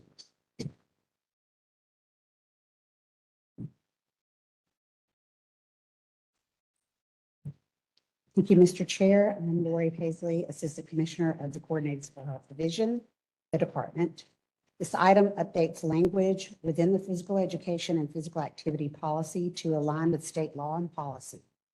Chapter 304 of the Public Acts of 2025 increases from 130 minutes per full school week to 40 minutes per school day, the minimum amount of physical activity required for elementary school students. This legislation also establishes additional requirements for the minimum amount of physical activity required for elementary students. Because state law outlines minimum amounts and requirements of physical activity for elementary school students, the department recommends removing redundant language from policy and prioritizing detailed guidelines necessary to interpret state law. Further revisions were made to align with existing language in other relevant state board policy. Additionally, the item provides clarity on required school and district practices related to student physical activity and physical education by streamlining language used throughout the policy. Between first and final reading, revisions were made at the request of a state board member to change the, excuse me, to change the language from may to are strongly encouraged in regards to LEAs providing physical education at least twice per week to all middle and high school students. The department recommends approval of this item on first reading, and the state board staff concurs with this recommendation. Happy to answer any questions. We have a recommendation on physical education, physical activity policy 4.206. Final reading. Is there a motion to accept? I will move to accept that. Yes. Vice Chair Collins, any questions or comments? Mr. Chair. Just a quick question. The proposed change, is this in alignment with the legislative position or with the statute? Yes, absolutely. Thank you.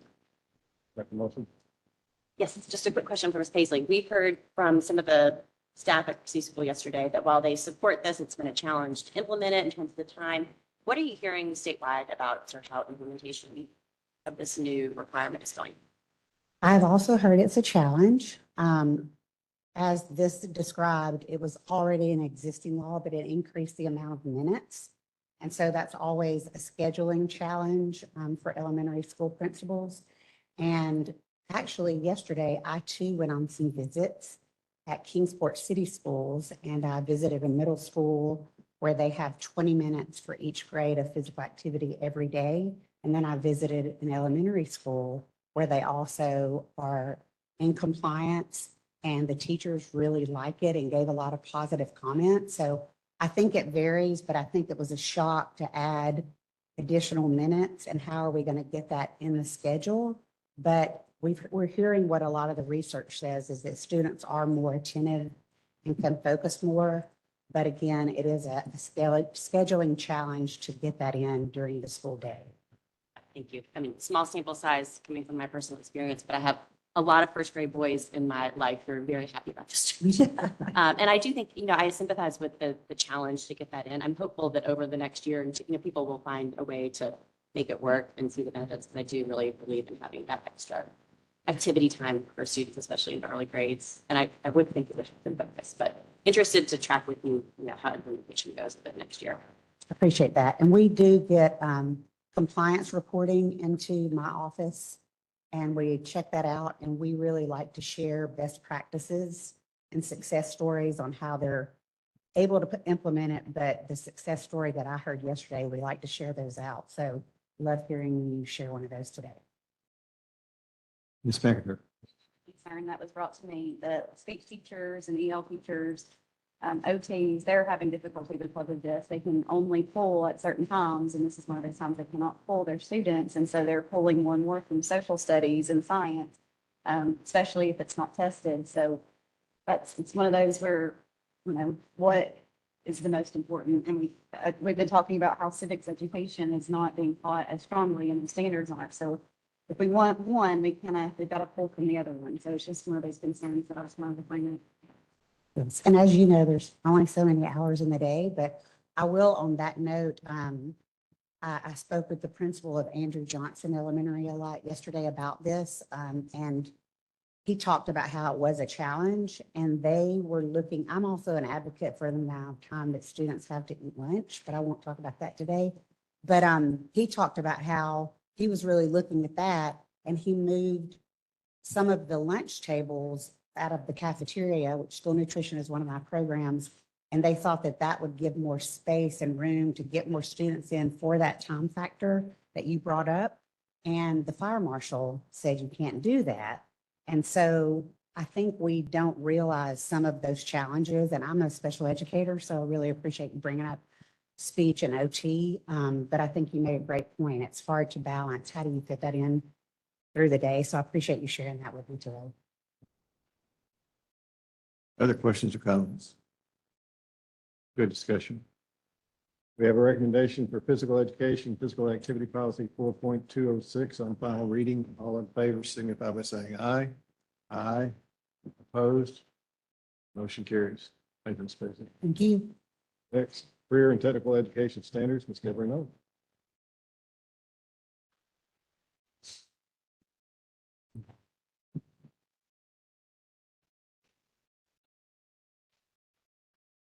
Good morning. Deborah Knoll, Assistant Commissioner of Post-Secondary Workforce, CTE, and Military Readiness. I'm presenting this morning on the Career and Technical Education Course Standards on final reading. This item includes revised course standards for the following CTE career clusters: healthcare and human services, middle school career awareness, career exploration, career advising and planning. It also includes a new program of study, technology and production agriculture for the agriculture CTE career cluster. The two new courses included are agri-science technologies and precision agriculture. The CT courses have been updated based on educator feedback to align more closely with industry and post-secondary needs. Industry partners, secondary and post-secondary educators have reviewed these new and revised standards. The nursing education course has been updated to better align with industry recognized credentialing terminology and certification requirements. The revision to the middle school career course standards were updated to improve alignment with current state policies and provide students with clear, more relevant career preparation pathways. We've created two new agriculture courses for the new technology and production agriculture program of study. These courses elevate the use and importance of technology in modern farming. Agri-science technologies is an applied science course that focuses on the use of scientific methods and data analysis to solve real-world problems. Precision agriculture is an applied course that addresses the technological innovation in agriculture that thrives on new advances, sustainable practices, and secures future farms in farming communities. Feedback was solicited by the department between first and final reading, and no feedback was received. These CT courses and standard changes will go into effect for the 26-27 school year. There have been minor grammatical changes since first reading. The Department of Education recommends the approval of this item on final reading, and the State Board of Education staff concurs with this recommendation. Thank you. We have a recommendation for career and technical education CTE standards on final reading. Is there a motion to accept? So Dr. Maxwell moves. Is there a second? Vice Chair Cobbins seconds. Are there questions or comments? I got a couple. First, let me say, really excited to see this ag career standards being set. I didn't really realize until I went to York Institute how important that is. And as you say, it blends the science with the agriculture. And we asked the students, how many of them are, what they were majoring in. I think Ms. Mullen was going to ask the question. The number that was saying, agricultural or wanting to be a veterinarian or something in that area. So I think this really meets a need. And agriculture, I think, is still the number one industry in Tennessee. So I think this really meets a need there. My question then goes, and we also heard yesterday from Superintendent Director John Reisford about AI, artificial intelligence, and they're developing course, for that top 10% or 1%. How long does it typically take once they have a course developed, get it approved and done the standard? What's the process? Yeah, so there is a process for special program of study or special course approval. And so there is a window that opens up typically early spring that they're allowed to put forth an application. We review those standards and we really want to ensure that it really doesn't need a gap, right? Because we don't want them to be redundant and do what's already been state approved by you all in the classroom. So we really look at that. And then we also look at that also through the lens of if there is a gap, why is there a gap? And does this need to be spread across the state? So we typically will approve those for, we have the option to approve it for like a 1 or a 3 or a 6 year. We would probably approve something like that for a 1 year, knowing that this really is a gap statewide. I know that my team is in discussions with leadership right now about AI in our course standards and how do we address that to ensure, one, our students are prepared and also our teachers are prepared. So there will be some things coming forth in the next couple state board meetings that I think you'll be really excited about, but we are truly trying to be responsive in this space. Excellent, excellent. I'm really glad to see continue as you look and see this needs change for students, providing them those opportunities. Other questions or comments? We have a recommendation on career and technical education standards for final reading. All in favor, signify by saying aye. Aye. Opposed? Motion carries. Thank you, Ms. Miller. Next item, course access rule, 0520, 01, 14.05, and .07. Richard Supreme.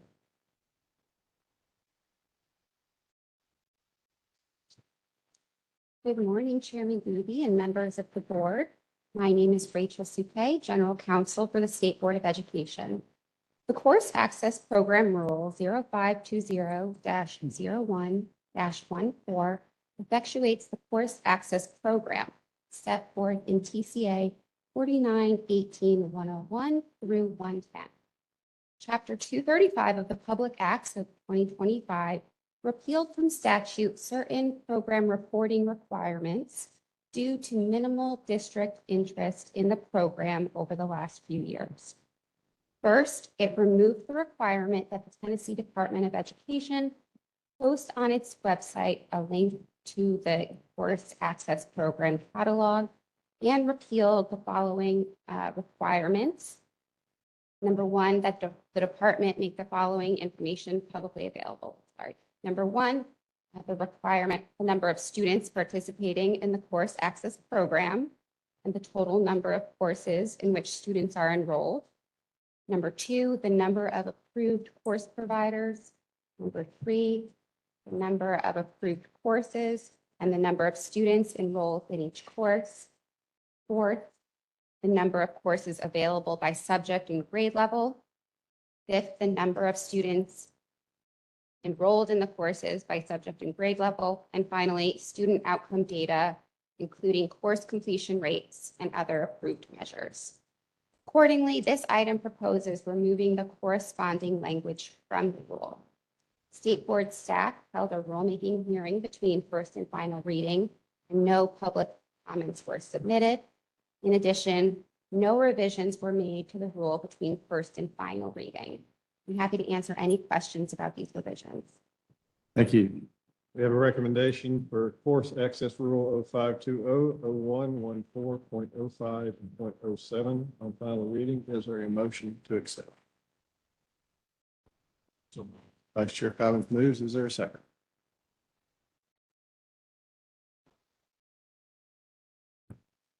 Calling for a second. Mr. Chair, second. Well, that's it. Are there any questions or comments? No questions or comments. This is a rule on final reading. It requires a roll call vote. Ms. Griffin, please call the roll. Mr. Cobb. Mr. Holt. Aye. Mr. Jensen. Ms. Johnson. Ms. Maxwell. Aye. Ms. McIntyre. Aye. Mr. Mullenhour. Aye. Ms. Sapp. Mr. Well. Mr. Chairman. Aye. Mr. Chairman, you have 7. Motion carries. Next item, Charter School Rules 0520, 1401, .01, .03, .04, and .05. Ms. Allie Reed. Thank you. Good morning again. Allie Reed, Chief of Strategy for the State Board. On final reading today are minor edits to our charter school rules. These rules detail the charter application process, charter school funding, enrollment, and reporting requirements. And we only made non-substantive edits since first reading. And we also held a rulemaking hearing on October 9th in which no public comments were received. Happy to answer any questions. I have a recommendation for item Charter School Rules 0520, 14, 01, 01, 03, 04, and 05. Is there a motion to accept? So moved. Mr. Mullenhour moves. Is there a second? Second. Mr. Holt seconds. Are there any questions for Mr. Chair. Mr. Mullenhour first and then Mr. Holt after that?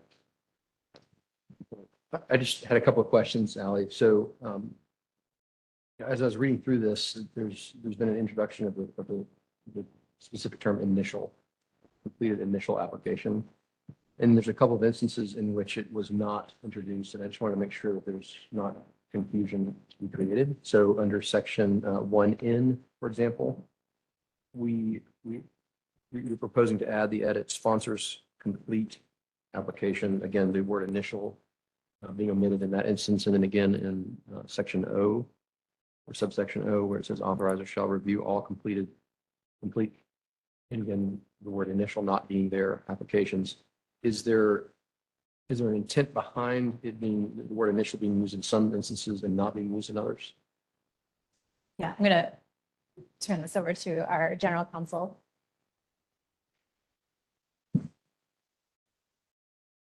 Rachel Supay, General Counsel. This was a recommendation from the Attorney General's office in the review of the rule that we clarify it. And I think the reason it was only included in those specific instances on the first page was to make clear that when we're talking about an application fee, for example, that's only a one-time fee. You can't collect it first for the initial and then for the amended.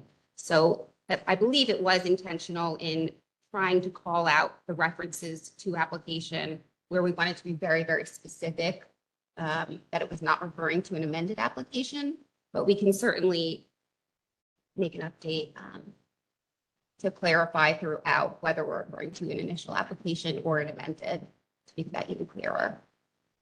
Yeah, as I'm reading through this, I hear that. It appears to me, however, that the word initial is used in other sections that wouldn't necessarily be tied only to the fee itself. So kind of stepping back for a second, my understanding is that the initiative here, the purpose here is to just give everybody a clear understanding of what the application process is and when responses are required, et cetera, et cetera. And I'm concerned that there may be still some confusion in how some of this could be read. As an example, and I'm going to fast forward just a little bit here under subsection F. When I read this language, it leaves open the question of if there's, let's say there's 100 fields of information required in the state provided form, okay? It's unclear to me if every single one of those fields must actually be completed. What this says is that it should be, the application should be considered complete as long as the form is provided in electronic form, and if requested, paper copies are provided, and if requested, the fee is paid. But it doesn't actually speak to what constitutes a completed form. Again, if the example being, if there's 100 fields on that electronic form and only 98 of them are filled out, and that's turned in, well, they've received the document, but there's information missing. And I just want to make sure that as we try to provide everyone with clarity and also help everybody understand sort of the rules of the process, that we don't inadvertently create more confusion.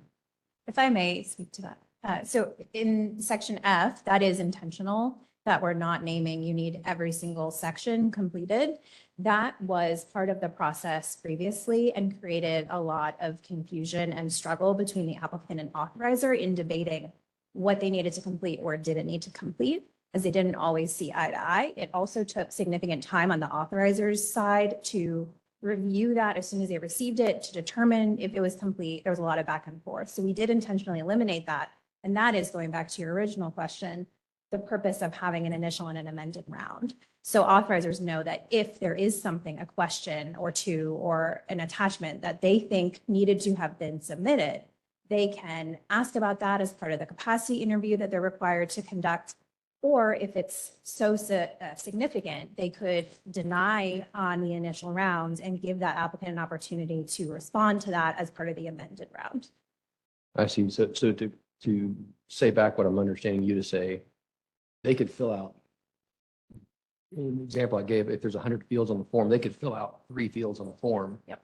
And they could submit that form, and that would technically constitute an initial, a completed initial form. And then under section, looks like G or H, basically the authorizer could go back to them and say specifically, hey, we don't need you to fill out all 100, but these are the other 42 that we need you to submit. That's correct. Okay. As part of the amended round, yes. And I didn't have this up previously when you were referencing, but I think when you were talking about the initial versus not including the word initial, we were speaking to section N and O. Is that correct? That is correct. So in N, there is at the end of the sentence, it does say approval or denial of the initial N amended application. So that was intentionally not included up front. Okay. And then in O,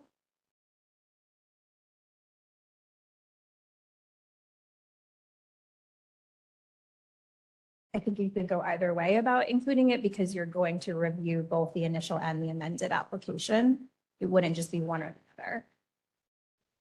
Would it be an initial or in that instance? An initial or amended? You wouldn't necessarily get an amended if you didn't do the initial. I think what we tried to do there was that adding in the as defined in that subparagraph. Is that what you're going to say? No, Go ahead. Go ahead. Go ahead.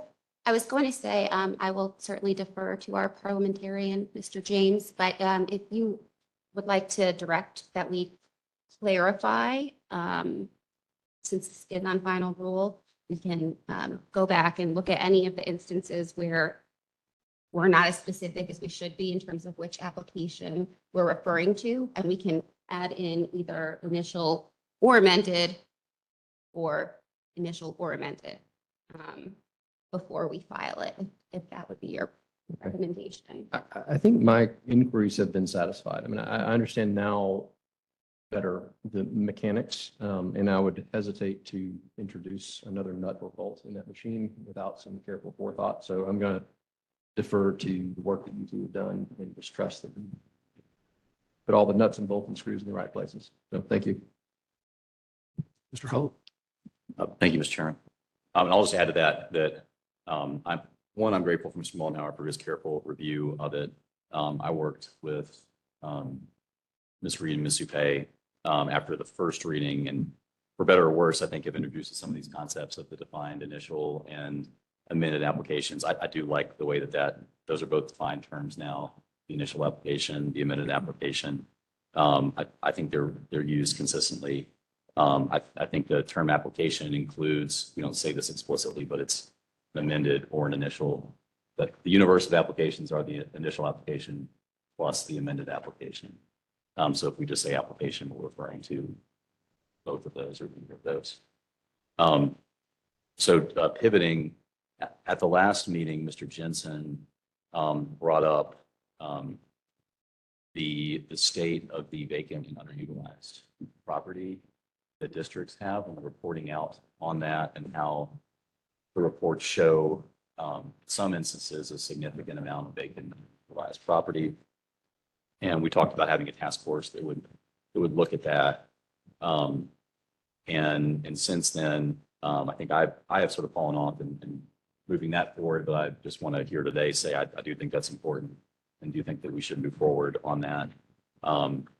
Just one item I noticed was that for Metro Nashville Public Schools, that I don't believe that the Hillwood High School building is listed on that report, although I believe that that is not being currently used as a school. So I'm not sure what the situation is with that and not being included on the report. And I understand there's some sort of auditing process through the controller's office that we could go through, or I'm not sure who would do that, but just wanted to kind of reiterate what I think is the importance of our playing some role. I know that Mr. Jensen was interested in that, and I believe Mr. Mollenhauer may have also spoken out about being part of that at our last meeting. Thank you. Other comments or questions? So based on what I think I heard, no changes are being proposed. We have a motion and a second for Charter School Rules 0520, 1401, 01, 03, 04, and 05. All in favor, signify by saying aye. Aye. Oh, this is a roll call vote. Yeah, this is real, sorry. Mr. Griffin, please call the roll. Mr. Cobbins, Mr. Holt, Aye. Mr. Jensen, Ms. Johnson, Ms. Maxwell, Aye. Ms. McIntyre. Aye. Mr. Mullenhour, Aye. Ms. South, Mr. Wells, Mr. Chairman. Aye. Mr. Chairman, you have 7-0. The motion passes. Next item is Quality Charter Authorizing Standards Policy 6111. Ms. Everett. Thank you. Also on final reading is our charter school policy 6.111, which contains the essential practices that govern the day-to-day operation of our charter authorizers in Tennessee. The quality charter authorizing standards form the basis of our authorizer evaluations, and authorizers receive feedback related to each of these standards as part of our evaluation process. There have been no substantive changes to this item since first reading. I'm happy to answer any questions. Have a recommendation for Quality Charter Authorizing Standards Policy 6111. Is there a motion to accept? So moved. Dr. Maxwell moves. Is there a second? Vice Chair Collins seconds. Are there any questions from this reading? We have a motion and a second on Quality Charter Authorizing Standards Policy 6.111. All in favor, signify by saying aye. Aye. Opposed? Motion carries. Thank you. Next is Charter School Authorizer Policy 6113. Thank you. The State Board's Charter Authorizer Evaluation Policy contains our authorizer evaluation rubric as Appendix A to the policy. And the rubric is a copy of the Quality Charter Authorizing Standards, which you just approved moments ago. So equally, there have been no substantive changes to this item since first reading. I'm happy to answer any questions here. We have a recommendation on Charter Schools Authorizing Evaluation Policy 6.113. Is there a motion to accept? We have a motion, do we have a second? Second. Vice Chair Collins moved and Ms. McIntyre second. Are there any questions? No I just have questions? a quick comment, Oh, Mr. which is just to, I think I might have done it on first reading also, but I just wanted to thank Ms. Reed for her leadership and all the work that she has put into with the authorizer evaluations. It's important work. It's a really important role that we have with the state board, with overseeing the authorizers that oversee the charter schools and providing them, rubrics and standards and best practices. And because it's for the schools to perform well, it's important that the authorizers are, authorizing the right schools, that they are engaging in the best practices. And for that, I do believe it's important to have some oversight and feedback and interaction with them. And Ms. Reed is among the many roles that she has taken. I think this is a very important thing. I'm grateful for your work on it. Thank you, Mr. Holt. Very, very well said. Any other comments or questions? We have a motion and a second for Charter School Authorizing Evaluation Policy 6113. All in favor, signify by saying aye. Aye. Opposed? Motion carries. Thank you. Next item, Accountability Hearing Policies 1600. Speaking of other responsibilities, the State Board's Accountability Hearings Policy. This provides further explanation of our hearings timeline, appointment of the State Board's Hearing Committee, which you did on consent today, and the corrective actions that the State Board may recommend for the Department of Education to impose following a hearing.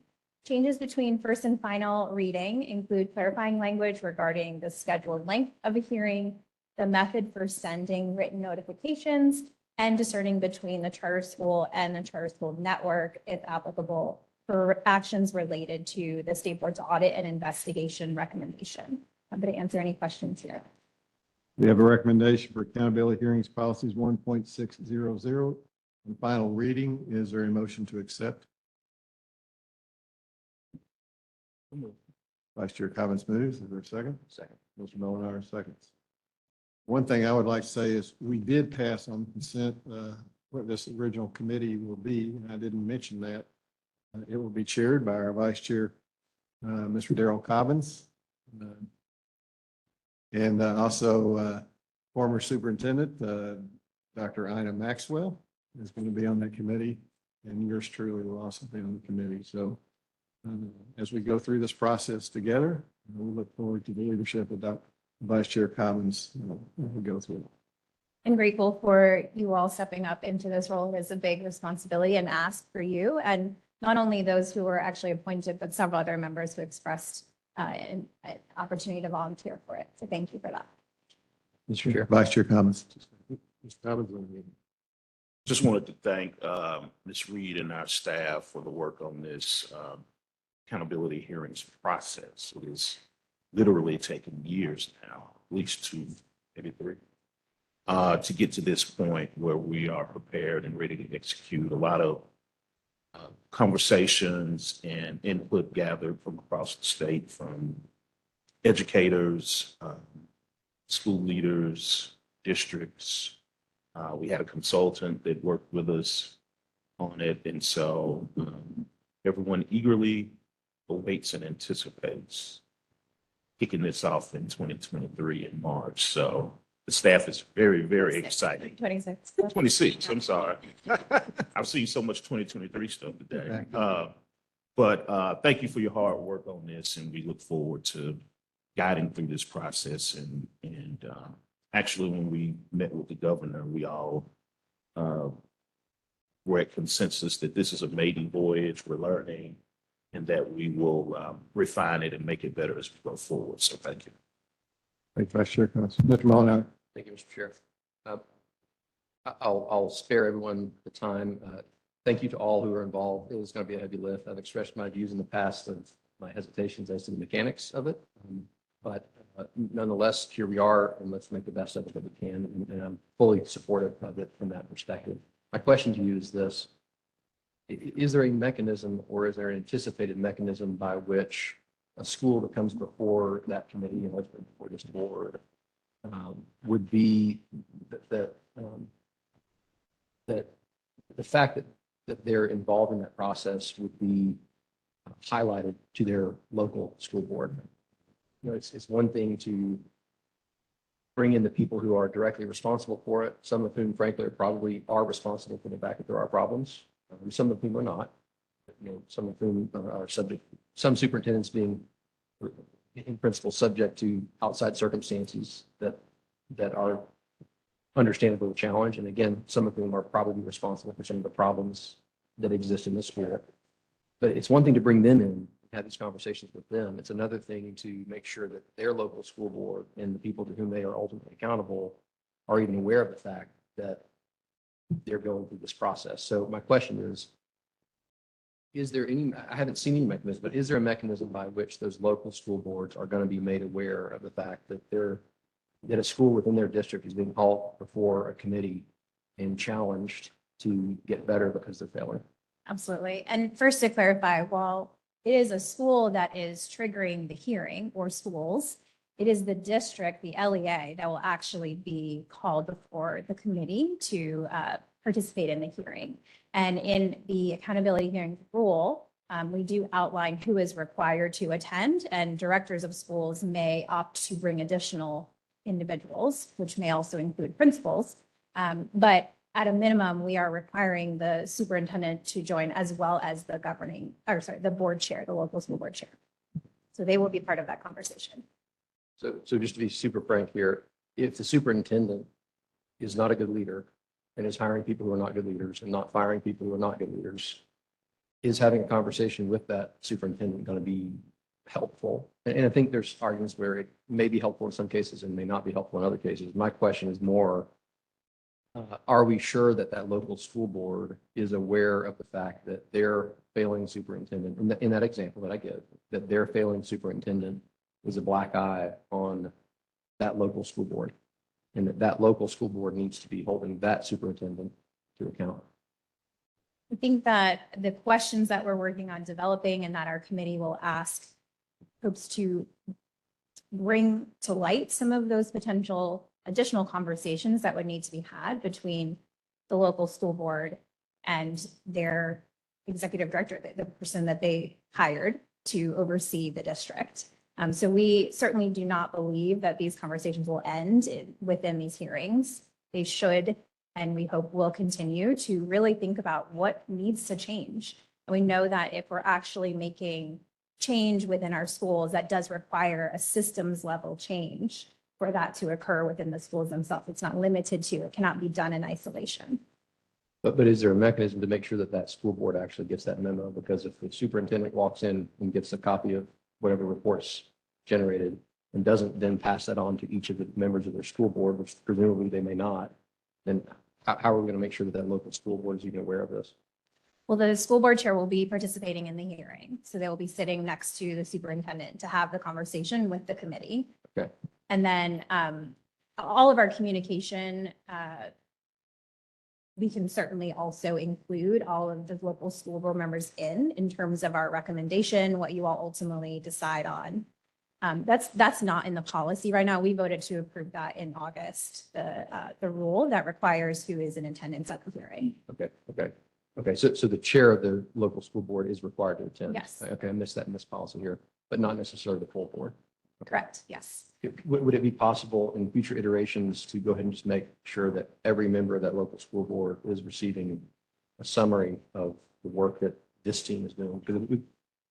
And again, I'll commend the amount of time and effort that's going to go into it. I just want to make sure that to the extent that it can even have an impact, that we're getting that information into the hands of the people who really should be holding to account the local leadership. Absolutely. Thank you. Other questions or comments? We have a recommendation on final hearing, accountability hearings policies 1.600. All in favor signify by saying aye. Aye. Opposed? Motion carries. Thank you, Ms. Reed. Before we go on to the next item, since we did talk about the consent item, the accountability hearing formation that was done in the consent item, we also formed another committee during the consent items, which was the TISA Review Committee.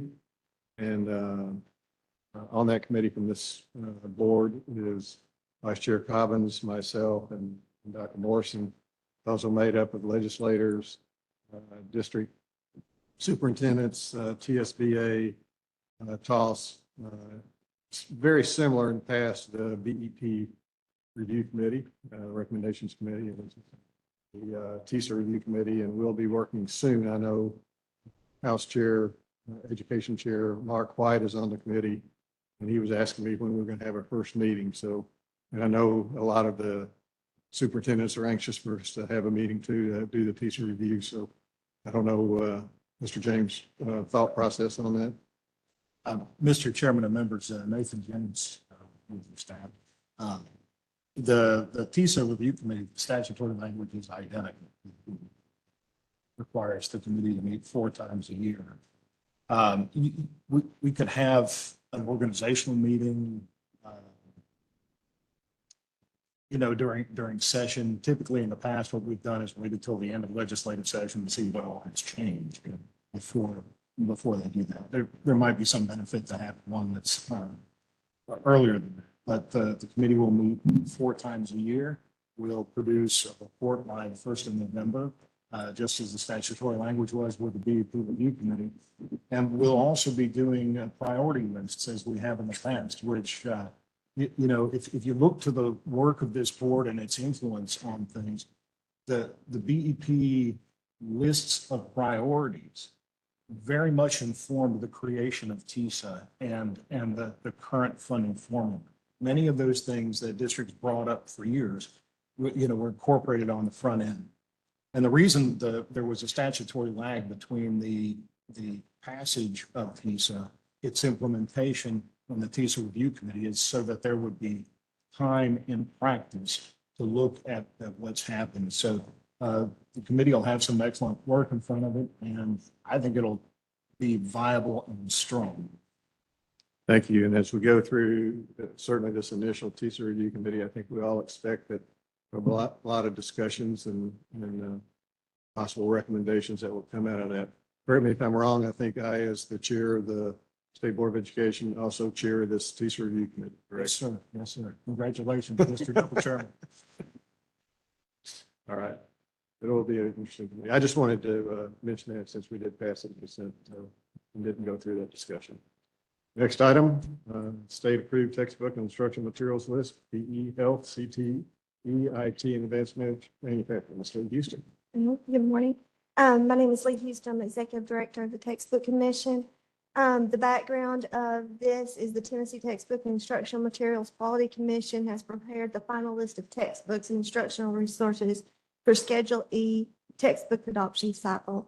That is by TCA 491302A9 states that it's the duty of the State Board of Education, and the State Board has the power to prescribe the use of the textbooks and other instructional materials based on recommendations of the State Textbook and Instructional Materials Quality Commission for the various subjects taught or used in construction with the public school. TCA 4962202A requires the commission to prepare a list of standard editions of the textbooks and instructional materials for approval by the State Board of Education for the use in public schools of the state. The law provides that the commission, through its chair, may appoint an advisory panel of expert teachers and other experts in each subject area or grade level to advise the commission or textbook and instructional materials pursuant to TCA 4962201N1A. The chair of the commission led the advisory panel application review between October 2024 and March 2025. During the March meeting, the commission accepted applications to fill an advisory panel consisting of educators with experience and expertise in various Schedule E subjects. Panelist applications were scored by both the commission and subject matter experts at the department. The commission requested and later approved the department-created scoring rubrics for each Schedule E subject and/or course, focusing on 3 categories. First, the publishers had to provide Tennessee standards and alignment guides.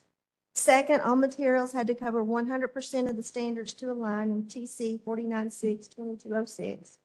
Third, the materials had to meet 80% of the quality indicators outlined by the commission's approval. Department-created scoring rubric. Those quality indicators were comprised of 3 subcategories: instructional focus, multiple dimensions, and accessibility.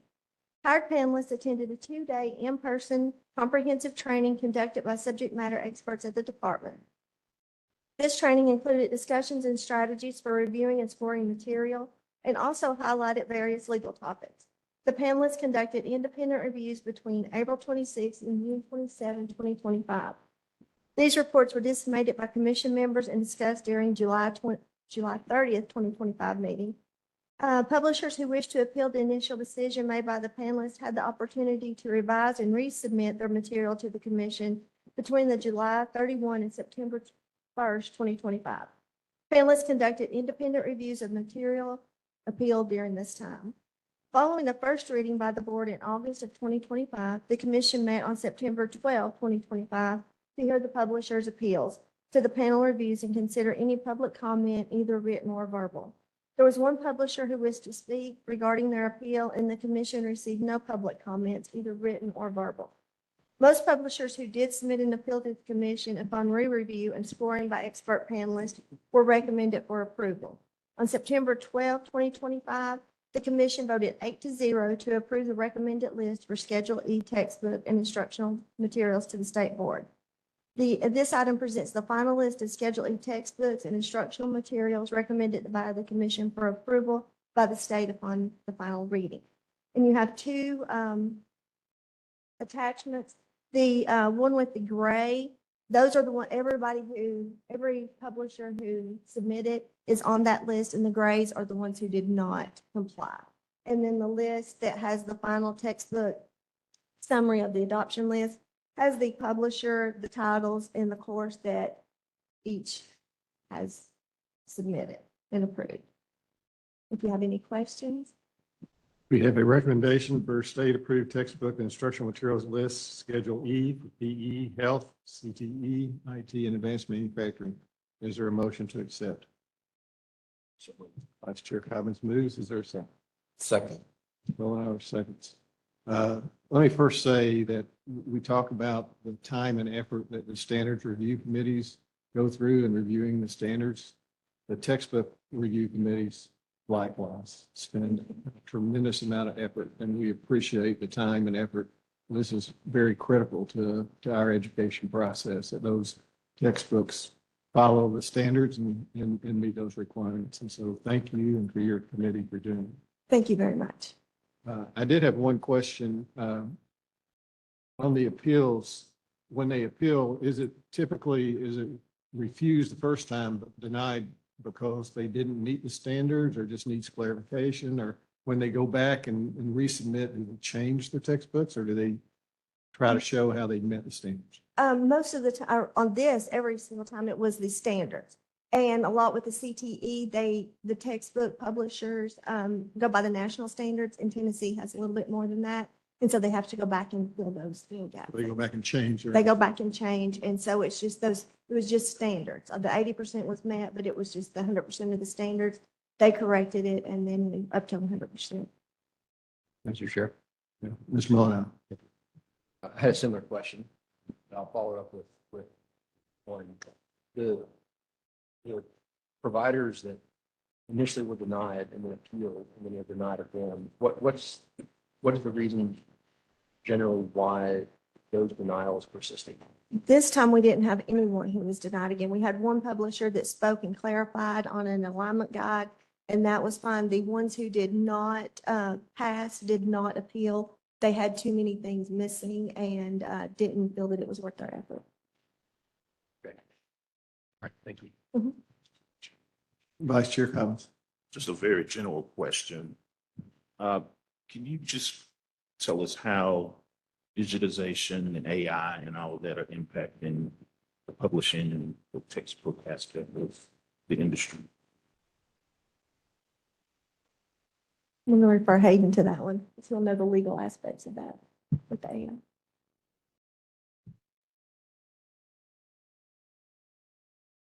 Good morning, Hayden Shadden, General Counsel. So oftentimes what we see with publishers, and so a lot of times we have primary material and then we also have secondary material. A lot of times districts will see in the secondary material, the supplemental material, those aspects of sort of AI, or I think it's considered open source material. So a lot of times that's up to the districts to decide and sort of cycle through and see what supplemental material they want to choose to go with the primary source. But when we're talking about just typical textbook and instructional material that is primary source material that the textbook commission would use, we're not seeing a lot of AI or sort of open source material in that live. It's just not reached.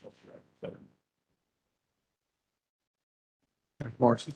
I'd love to follow up with a comment and first echo Chairman Eby to say thank you to your all's teams that worked so hard to bring these recommendations to our board. I know, well, I think I know, like tip the iceberg, how much work that is, and my team may kill me, but I really think it would be helpful to our board and potentially to your all staff too, to collaborate on a future workshop presentation, because there is so much that goes on kind of under the surface to bring those recommendations to our board.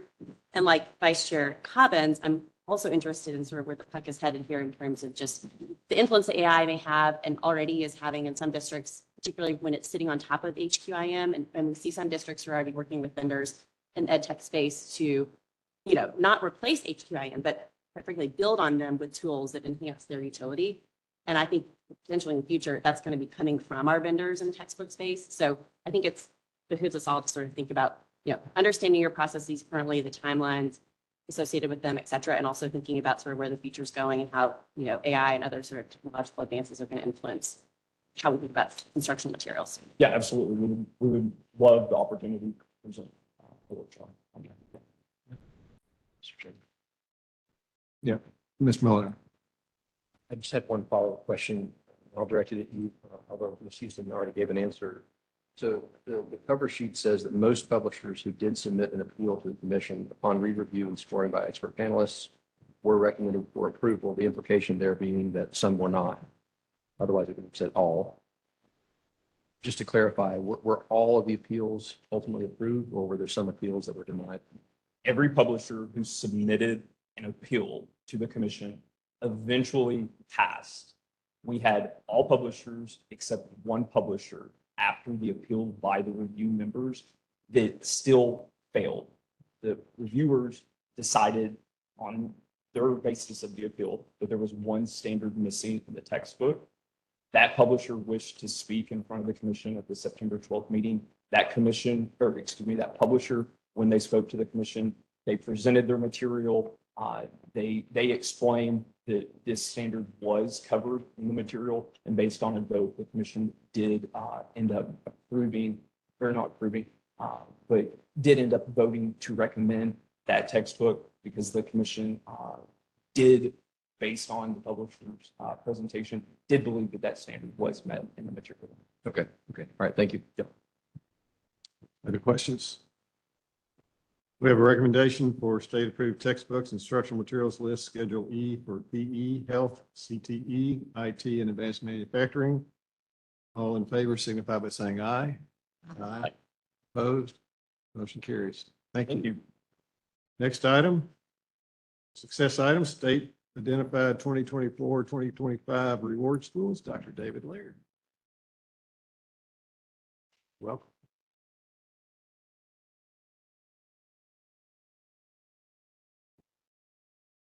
May I say, right on time. I was not going to live that down. What do you say? I can still say good morning, I think.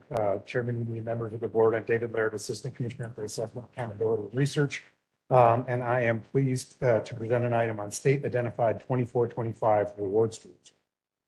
In accordance with TCA 491602, the Tennessee Department of Education is charged with presenting to the state board a list of reward schools. Reward schools are presented to the board annually. For the 24-25 school year, reward schools are those that have an overall federal accountability score greater than or equal to 3.1 out of 4. This metric is based on the performance of all students on each indicator and performance of historically underserved student groups on each indicator.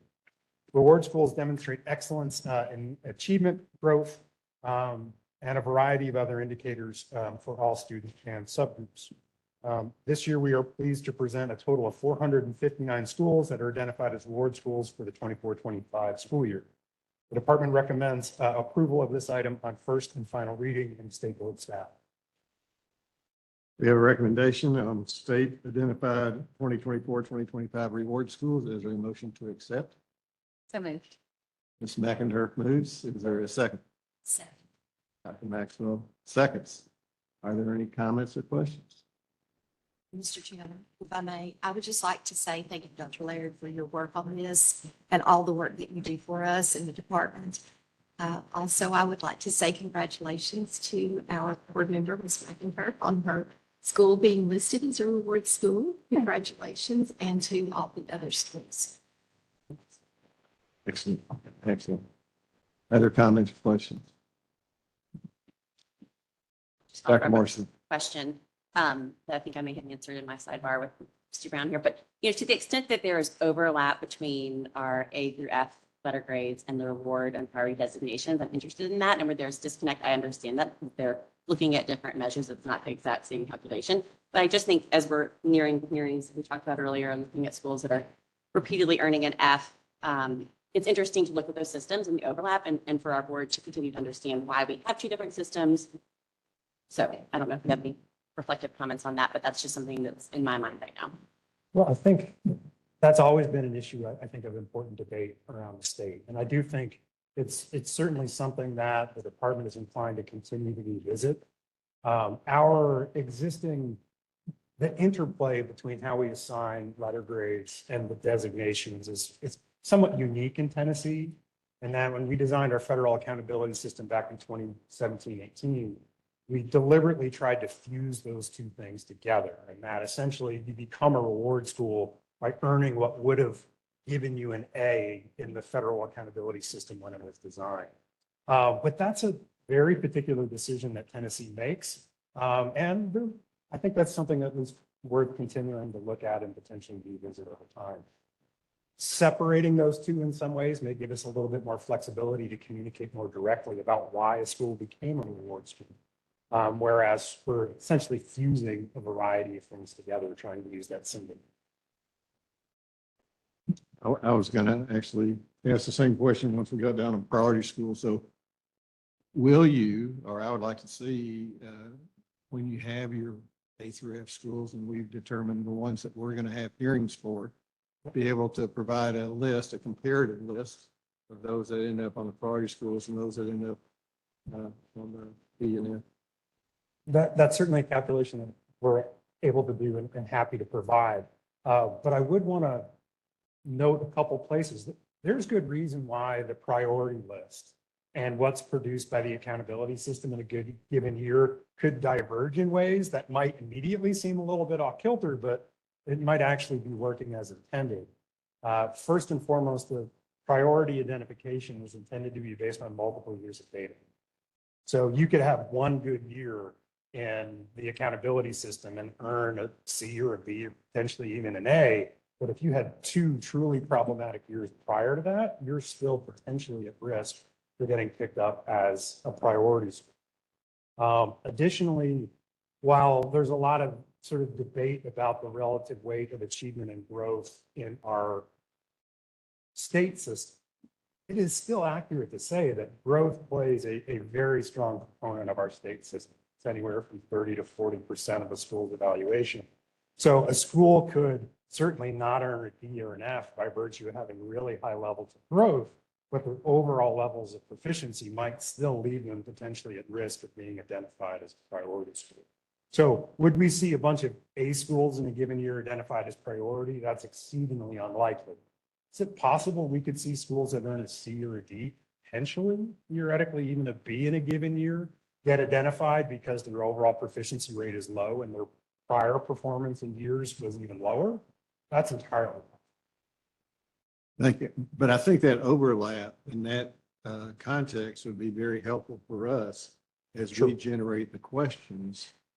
Again, we want to use those hearings for in a positive way of how we can continue to move this. So having that data, knowing where they're going with regard to one, would help us generate questions for our committee. Well, that's certainly something. Sure. Yeah, Ms. Miller. Thank you. And I agree with all that. And then kind of going back to the conversation we were having, Ms. Reed, a few minutes ago, if I'm a local school board member in Pickett County in Tennessee, and I'm getting a report that says that the school is an F school, then I get another report that says that whereby they're getting accolades at some level. We're not doing our job in highlighting where there's issues that need to be dealt with at the local level. So I agree that doing some kind of cross-check and reference and making sure that we understand what's actually being communicated at a state level to those local school boards, so they're not getting mixed messages or confused. And I'll just flag for the board, and the department has also started very preliminary conversations with directors of schools this past fall. The federal government has offered state agencies some flexibility to be relieved of some of the requirements for essentially that Every Student Succeeds Act, or ESSA, which is essentially the law that requires us to have a federal accountability system. And so the department is intrigued by the possibility of potentially moving from two accountability systems down to one. Because the reality is, by design, our federal accountability system and our state accountability system are optimized to answer slightly different questions. And I agree with your point completely. It is unnecessarily confusing for folks for us to be saying two different things about a school's performance in the same year, theoretically using the same data. And so it's something we would definitely like to do better on and hope to potentially take advantage of, pending any sort of USF approval, some flexibility to get down to a single category. Other questions, comments? We have a recommendation for state identified 2025 reward schools. All in favor of accepting that list, signify by saying aye. Aye. Opposed? Carried. Now you're officially a reward school. Congratulations. Next item is state identified 2024-2025 priority schools. Dr. Larry. Good morning, Chairman, and members of the board. I am David Laird, Assistant Commissioner for Assessment, Accountability, and Research, and I'm here to identify, or rather to present the state identified 24-25 priority school list. In accordance with TCA 49-1-602 and Tennessee's accountability system as approved in its Every Student Succeeds Act plan, the Tennessee Department of Education is charged with presenting to the State Board of Education a list of schools to be placed in priority school status. A priority school list must be identified at a minimum every 3 years. The last priority list was identified in 21-22. The purpose of this item is to identify schools that receive priority status based on the 24-25 accountability data. Priority identification for the 24-25 school year is determined by using 3 years of assessment data from 22-23 to 24-25. Schools are identified as priority when they exhibit low student performance by falling in the bottom 5% of schools in terms of academic performance statewide. Additionally, schools with a graduation rate below 67%, the 23-24 cohort, also receive priority status as graduation rate data is reported on a one-year lag in our federal accountability system. Schools with a combined TVOS numeracy and literacy composite score of 4 or 5 for the last 2 years, or with a score of 3 or 4 and all other non-achievement, non-growth performance indicators were removed from priority identification. The department is here to present a total of 108 schools that are identified as CSI priority for the 24-25 school year. The department recommends approval of this item on first and final read, and State Board staff concurs with the recommendation. We have a recommendation for state identified 2024-2025 priority schools. Is there a motion to accept? Vice Chair Collins moves. Is there a second? Second. Ms. McIntyre seconds. Are there questions or comments? Vice Chair Collins. Just one question in terms of the 3 tiers that priority schools fall into potentially. When will we know the outcomes of that process? Member comments, I apologize. I can't answer that question off the top of my head. I'll need to confer with my colleague, Assistant Commissioner Cobb, and we'll get an answer to that question. Dr. Morrison. So speaking when I shouldn't, I think this idea of the 2 systems is really important, especially because it pertains to resources for schools that we perceive as failing. We talked about the F schools. They're not necessarily resources associated with helping to improve those schools. There are with the federal designations. And so to the extent that those systems need to align so that we're really driving resources to the schools that need it most feels really important. So I think the conversations that you're having, I'm glad to hear, and however we can be a part of that as we enter this new world of the accountability hearings. I think, to me, that feels like potentially the most important reason to look at those 2 systems. I did have one question. Looking at the table, I could not find the rank. What does the rank mean there? There's no 1, there's no 2. I'm just trying to figure out what. Chairman, can you tell me a little bit more about what you're looking at? I apologize. I'm looking at the list of 2024 on the attachment, 2024, 2025 priority schools. You got county, district, school, CSI priority status, and rank. I apologize. That's cut off on my document. The rank almost certainly would designate or is used to identify schools in the bottom 5%. So functionally, how that list is produced is we look at the multiple year achievement indicator. We rank all schools in the state on that and begin by identifying schools at the 5% cut. We'll then excuse some schools using the safe harbor growth metric. So some schools will essentially not get picked up even though they're below that cut because of the growth that they've seen, in which case we actually go slightly above the cut to replace any schools that are excused so that the total number of schools identified as being priority or CSI continues to be at that 5%. So I mean, it's still confusing. The numbers go from the low of 3 to a high of 206. And there's some schools that don't even have a rank. It's blank. So that rank should be their place in the order. And so we'll go above 108 to identify some schools because some schools are excused from identification because of the rank. Mr. Chair. Yeah, nice. Mr. Miller. To your point, there's also some schools that have the same rank number. So We're happy to follow up with more detail on that. I would just like to either, explain what it means. Yeah. If it's used to develop this list, then give me some understanding so I can understand. Will do. Any other questions or comments? All right. So based on the fact that your process is valid in this rank, Yes. we have a motion and a second to approve the state identified 2024-2025 priority schools. All in favor, signify by saying aye. Aye. Opposed? Motion carries. Thank you. Next, state identified 2024-2025 exemplary districts. Good morning, Chairman, EB, members of the board. I'm David Laird, Assistant Commissioner for Assessment, Accountability, and Research, and I am pleased to present an item for state identified 24-25 exemplary districts. In accordance with TCA 491602 and Tennessee's accountability system as approved in its Every Student Succeeds Act plan, Tennessee Department of Education is charged with presenting to the state board a list of districts identified as receiving the highest accountability determination. This information is presented annually.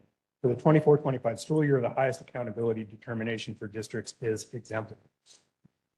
Overall district indicator scores from the 24-25 accountability calculations average the number of points districts receive for value added performance with the highest number of points between their annual measurable objective targets and their absolute performance. These indicator scores are weighted to calculate an overall all students score. This process is repeated for all eligible subgroups. Districts with a final weighted average score greater than or equal to 3.1 out of 4 receive a determination of exemplary based on the 24-25 school year data. I'm pleased to present a list of 14 districts that have achieved exemplary status. And if it's okay with you, Chairman Eby, I'd be happy to read the names of the districts. It's a Absolutely. Alamo City Schools, Alvin C. York Institute, Arlington Municipal Schools, Bell City Schools, Franklin Special School District, Germantown Municipal Schools, Greenville City Schools, Newport City Schools, Perry County Schools, Putnam County Schools, Richard City Schools, Rogersville City Schools, Tennessee Public Charter School Commission, and Union City Schools. And with that, the department is pleased to recommend this item on first and final read and state board staff. We have a recommendation for state identified 2024-2025 exemplary district. Is there a motion to accept? So moved. Vice Chair Cobbins moves. Mr. Mullenhour seconds. Are there comments or questions? Mr. Chair. Mr. Mullenhour. Thank you. Dr. Baird, just one question. The reference to the Charter School Commission, is that pertaining only to schools that directly receive the charter from the commission, or is that? Yes. Charter schools? Only the schools for which they are the authors. How many schools are represented? Apologize, I couldn't give you that exact number. Okay. Well, that answers my question. You can certainly follow up. Other questions or comments? Again, congratulations to those districts. That's awesome.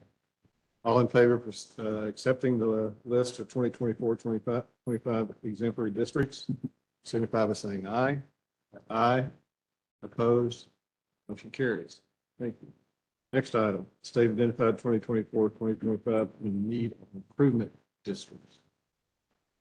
Good morning, Chairman Eby, members of the board. I'm David Laird, Assistant Commissioner for Assessment, Accountability, and Research, and I'm here to present an item for state identified 24-25 in need of improvement districts. In accordance with TCA 491602 and Tennessee's accountability system as approved in its Every Student Succeeds Act plan, Tennessee Department of Education is charged with presenting to the State Board of Education a list of districts identified as receiving the lowest accountability determination.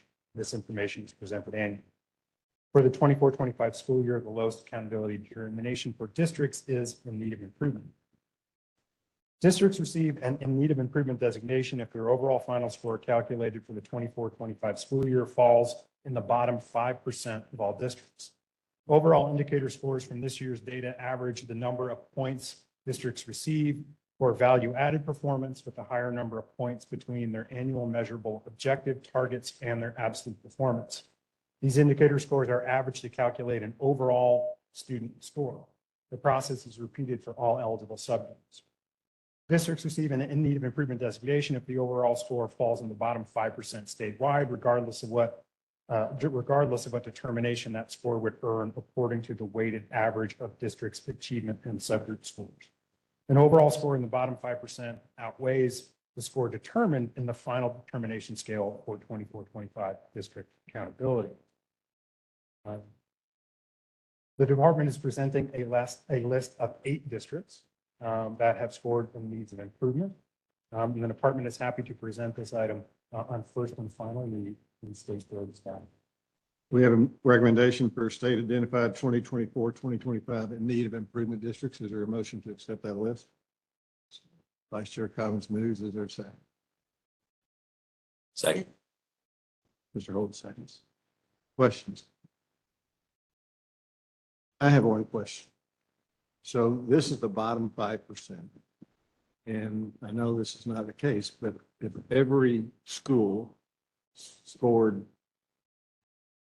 90 out of 100, you'd still take the bottom 5% and be in that needs improvement district. Is that right? That is correct. The use of the bottom 5% mechanic is something that originally came out of priority identification. So a variety of states use the mechanism. The intent there really is about the alignment of resources. That's really why we do it that way. The idea is that if we're trying to align resources to every school, we would spread ourselves so thin that we're not truly putting resources where they need to be. So it makes perfect sense for CSI schools now, essentially saying whoever is at the bottom is going to get the most possible help. And that's really where that mechanic exists.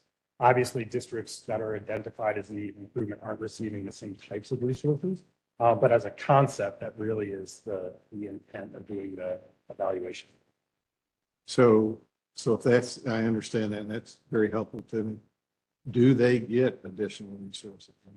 You said they're getting the same type of resources. Certainly not in the way that CSI school. And by definition, because it's 5%, we have 147 districts. Every year, there will be 8 schools identified, no matter what their scores are, basically. And they're not going to give me additional support because of that. That is correct. Sounds like something needs to be looked at.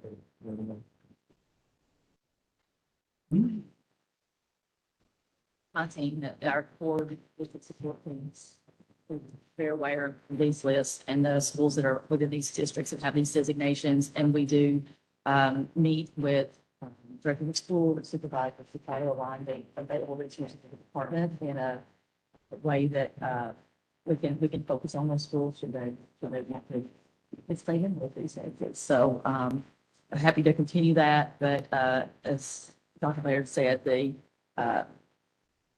financial resources are not distributed to those in needs of improvement districts like they are with our school level resources that are distributed. Just seems that we're going to identify them. We say need improvement, and the intent is to provide additional resources. If we're not going to do anything about it, why are we even doing it? I thought myself. Okay, we have a recommendation for state identified 2024, 2025 and need improvement districts. I didn't ask if there were any other questions. Yes, Ms. Meckens. They do get additional resources, just not as much. So is that correct? Like you have your district leaders come and talk to them and help them navigate their way out of being on a list? Is that not how that? Yes, I mean, the department does have some sort of strategic help that we come in and offer there. And if they have schools that are on this list that do get financial resources, of course, that's possible. If the district is on needs improvement list, it's possible they have schools that get financial resources to help those schools improve within those districts. And in my head, these schools, I kind of did the deep dive last year when this happened. It is about support. So especially even with the D and F schools, it's not, I mean, it is very embarrassing to be on that list, but it's also, they are in need of support through the state and through us. And we need to work to make sure we're giving that support, not just kind of slapping their hands, but saying, we are here to help you. So I think that's why, I mean, that's kind of where I've gone. Yeah, I mean, I totally agree. If we're gonna make the list and we say you need improvement, we ought to be something to improve. And I would just echo Ms. McIntosh's comments that one of the biggest challenges, particularly when we're talking about performance in the bottom 5%, at the end of the day, this really isn't intended to be a referendum on what the educators accomplished or might not have accomplished in the prior year. What we're intending to do is to try to identify where are the highest concentrations of kids that aren't succeeding in the way that we want to. So if there is a way that we can sharpen our communication to maintain the urgency and lose some of the stigma associated with it, like it would be all the better for our efforts to actually try to improve. So we're constantly trying to figure out a better way for us to message around this so that you're truly in the bottom 5% of the state, there should be urgency and resources. But if we could simply lose a little bit of the stigma associated with it, and not make a hard job even more difficult, more than. And I think that kind of goes into we talked about yesterday with the teacher observation, that stigma of, well, you gave me a 2 in this area. Well, that's because we want you to improve. We don't want you to be a 2. So it's just the way of, like you said, just finding that communication of we're here to support and to make you better and to grow you in the craft, not just to put out a list and say, these are the ones, this is the list I don't complete. Mr. Chair. Good. Ms. Perlin. Ms. Brown made a comment a minute ago that suggested to me that while resources are available, they're optional and that they may or may not be welcome for receiving. My question is, like the resource concept, the strategic thinking, members of your team who can be available. Is that always welcome? Is it always taken advantage of? And to the extent that funds, additional funds are available, are they always taken? Not sure about the additional, just the funding that goes with that, but what I do oversee is, again, is our core supports and our school planning process, our district planning process that my team is very involved in with those districts, and nearly all of them are welcoming.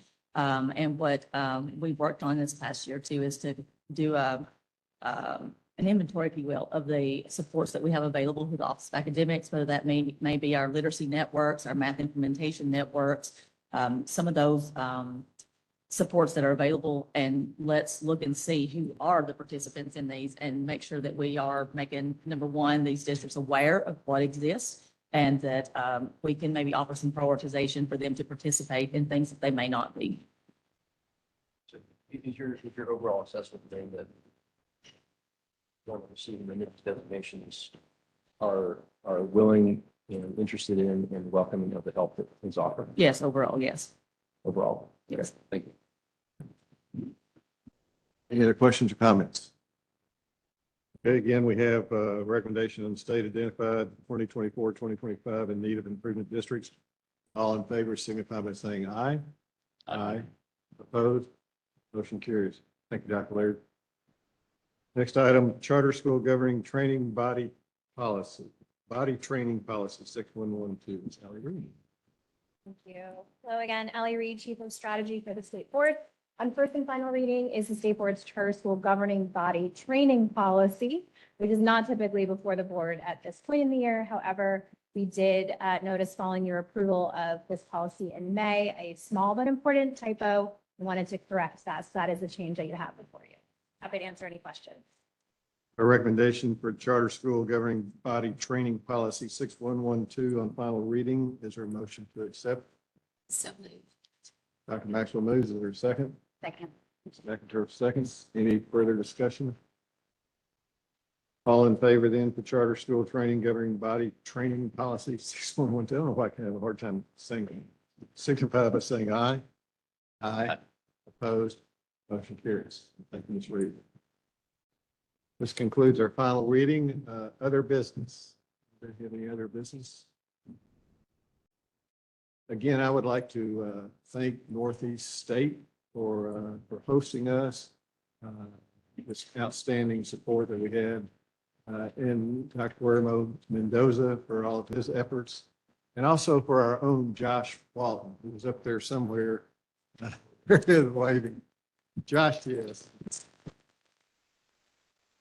I know Josh got here a day earlier than the rest of us, and he's been working for many weeks to make this happen with Northeast State. We truly appreciate all of Josh's efforts.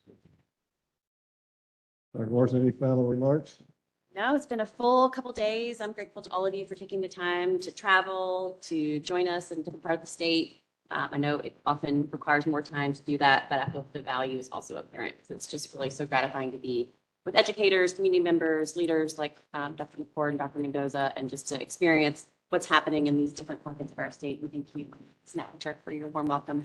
The only other thing I will notice as you're looking at the back of your agenda is our next meeting is February 27th in Nashville. That will be roughly a month before we will begin our hearings with our F-rated schools. So it's going to be a very busy, this was a busy last quarter. It's going to be a very busy first quarter in 2026. So just hang on and get some rest over the holidays. Yeah, thank you. And thanks to each one of you board members for all that you do. And you know, it's clear as we gave the board member reports, the engagement that you have, and that's what makes us efficient and effective. Look forward to seeing you in February. The Meeting is adjourned.